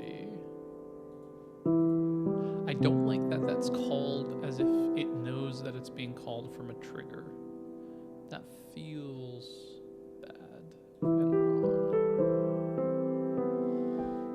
Huh. Okay, so what was the issue I had? New row. So okay, so the initial row seems to work, but then this row doesn't. The membership.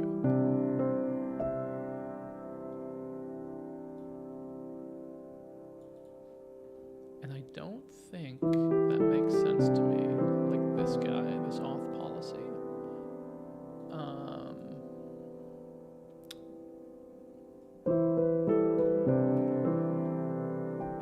I feel like it changes the policy. It does. So as clause permissive.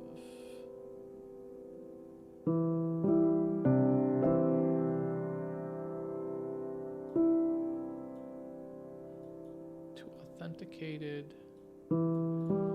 So my assumption was that this trigger would bypass row level security.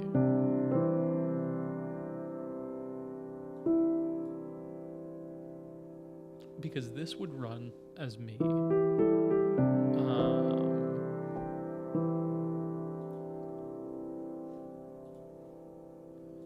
Is there a way to see more from this?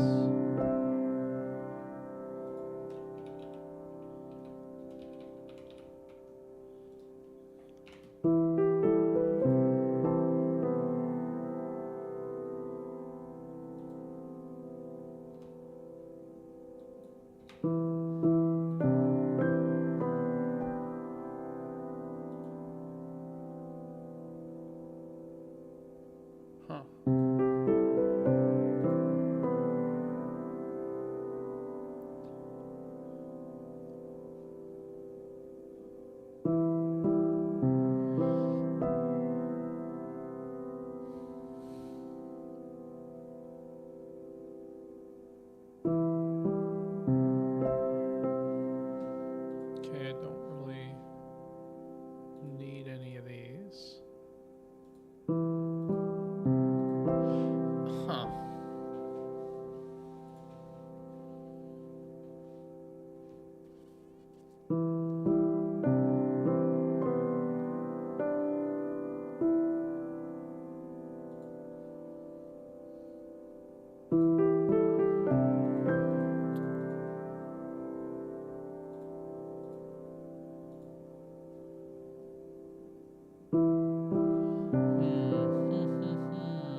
I don't know if it has enough context or if it even knows to look.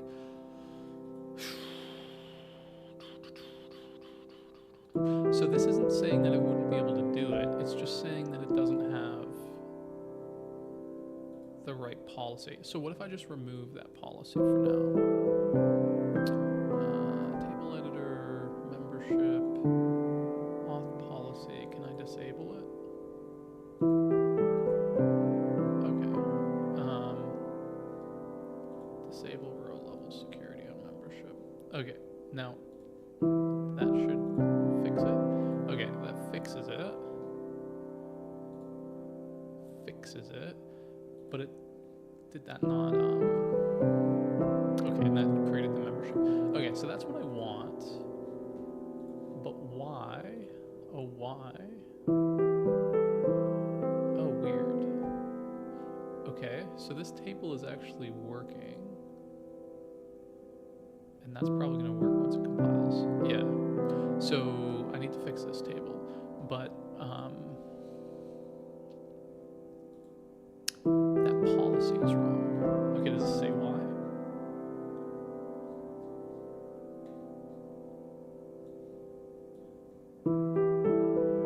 Okay, I see the problem. The error message tells us exactly what's wrong, does it? Here's the sequence of events. You execute, good. Maybe this is getting all the right context. Insert into the insert policy and organization allows this, right? After the row you trigger, the trigger calls the function create membership. Insert into membership is subject to row level security on the membership table. Oh, but this isn't.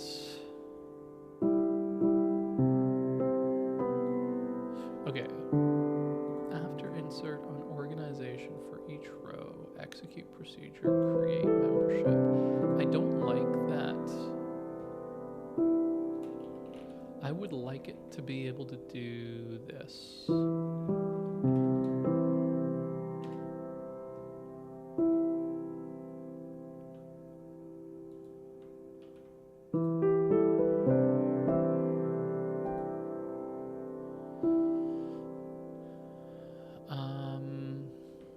It's not gonna let me, so I might as well just do that.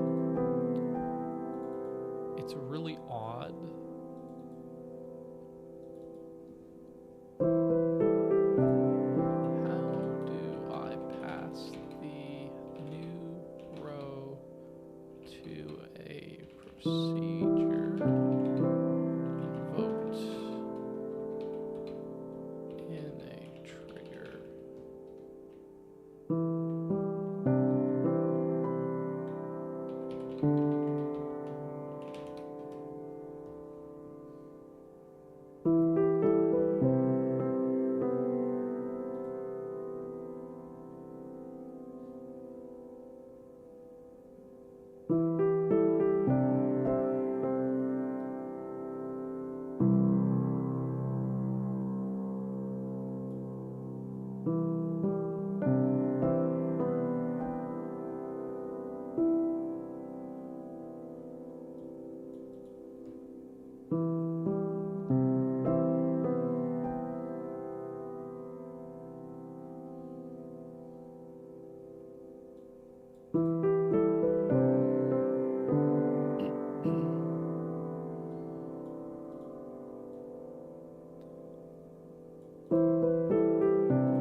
I hate that.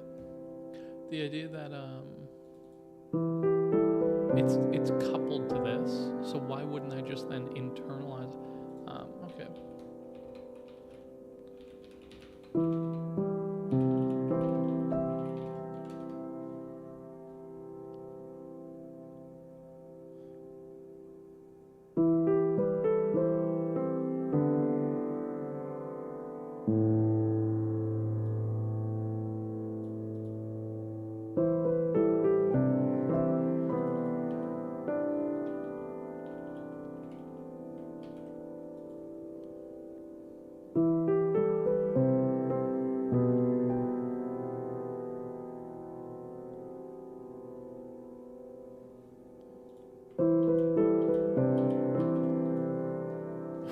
would you call it procedure if it's a function?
Always call this part of a single expression.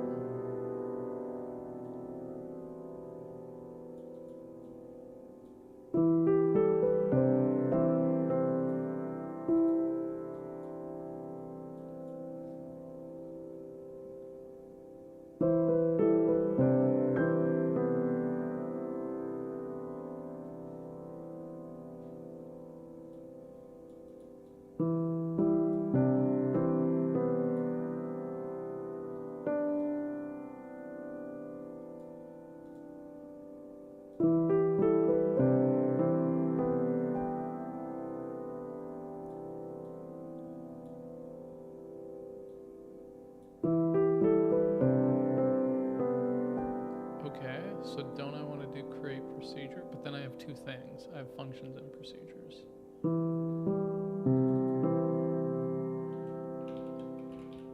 So I want that, because if the argument is you're only going to use functions, then I don't want to introduce the old syntax anywhere. Or the different syntax anywhere, rather.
executed the statement. Oh.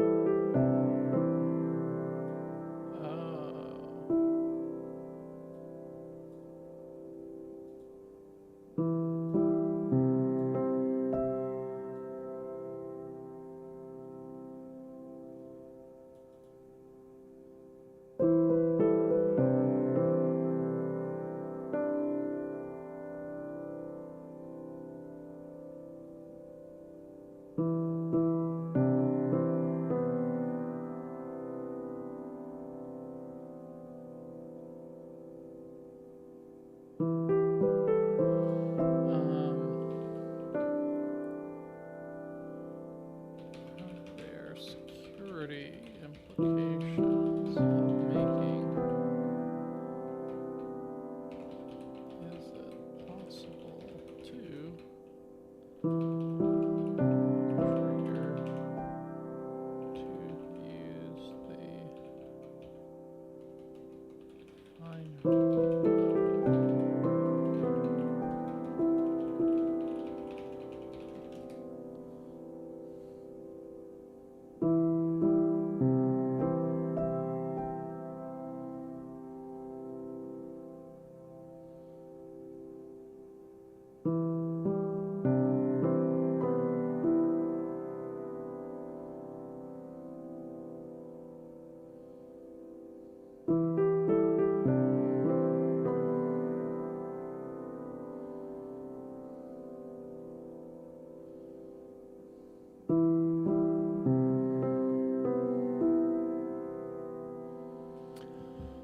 Okay.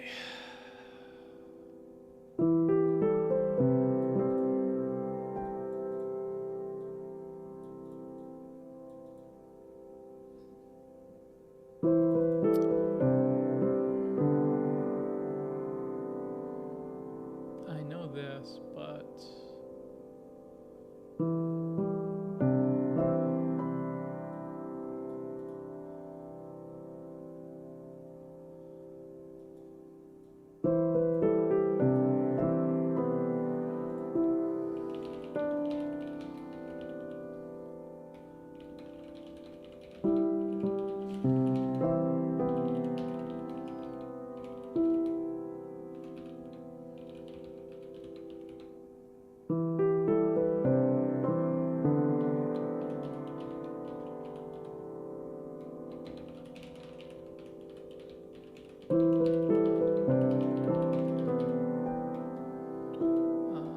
having the trigger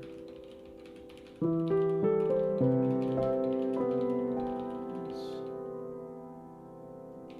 at least conceptually seems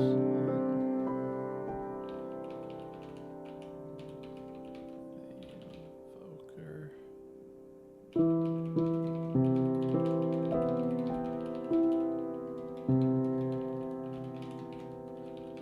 It runs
on all functions.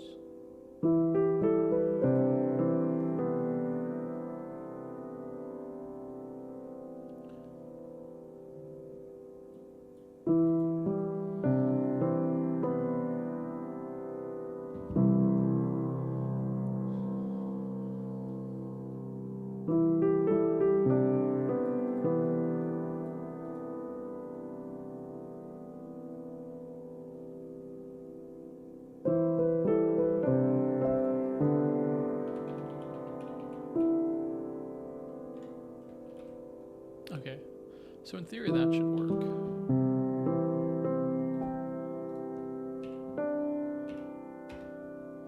In theory, that should work.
Okay. So now, if I refresh this, nothing exists. Okay. Let's go into organization.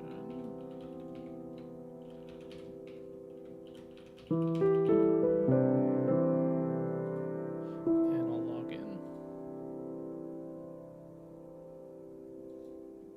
This should ask me to log in, in theory, once this compiles. Hello. Is that, yeah, okay. The little gradient is switching up. Okay, so I'll sign in.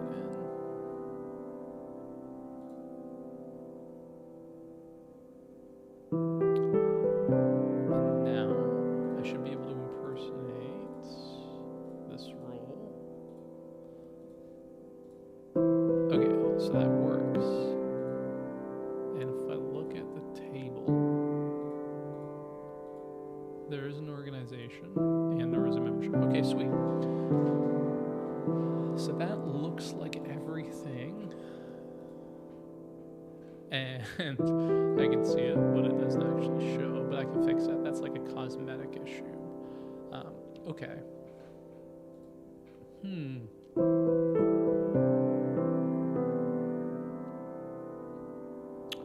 So, can I create this? This is going to error out on the select. And good.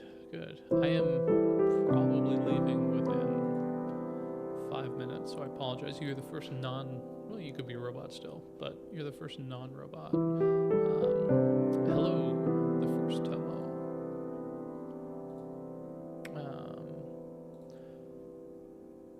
That is such a weird issue.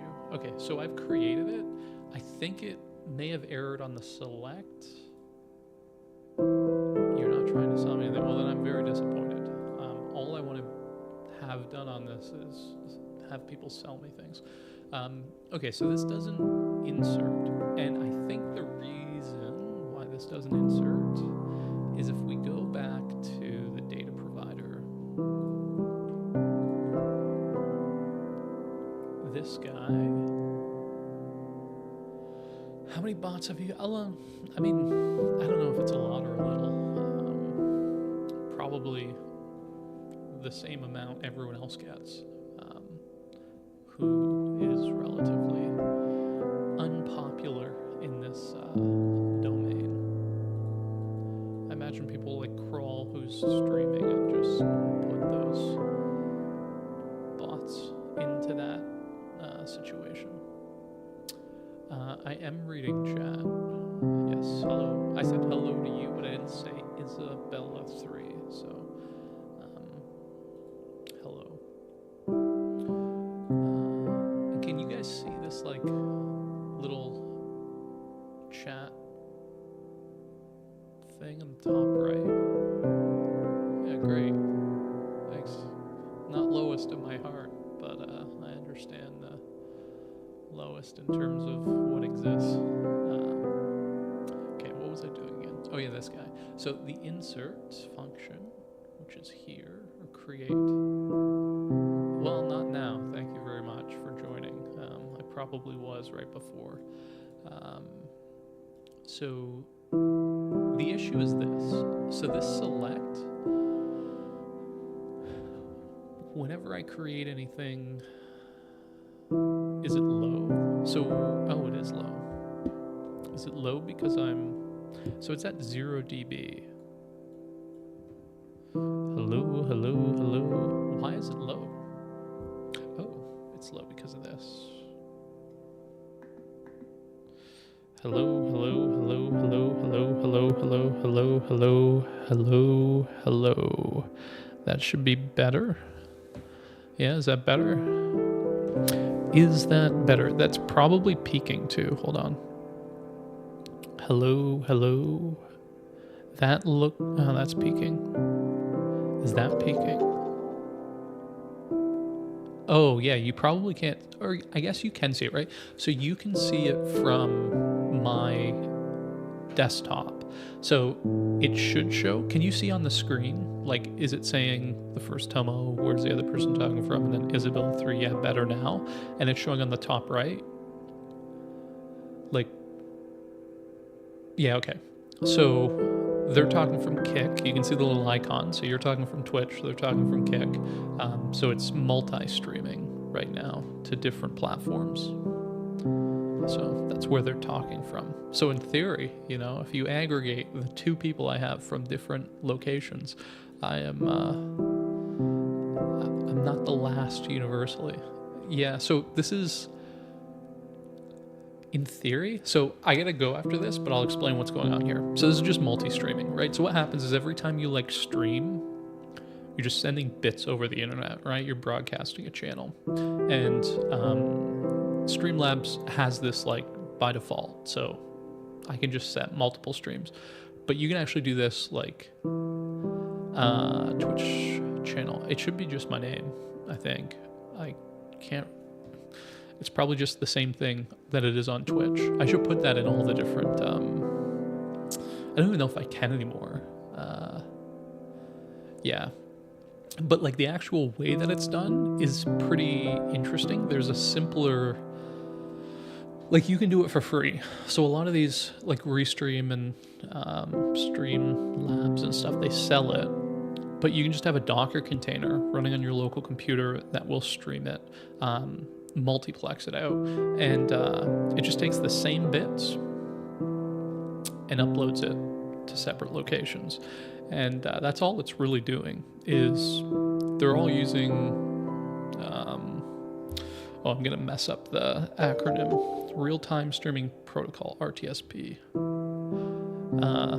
Okay, well, I hope you do so that you don't have an issue. Thanks for joining. Hope you have a good night. So yeah, that's it. And speaking of which, I think that's a perfect transition. As I'm now actually streaming to human beings, I need to leave. Hey, thank you for following. That's appreciated. I have to go. I have some stuff to do, but I'll be back. I'll be back in probably an hour, I think. Actually, that's a lie. I'm going to have a conversation, and I'm going to eat lunch, and I'm going to work out. So I'll probably be back in a few hours. At which point, depending on your time zone and your level of interest, you may no longer be here. So thanks for joining now. Have a great night, morning, afternoon, whatever it may be for you. All right, thanks. Bye.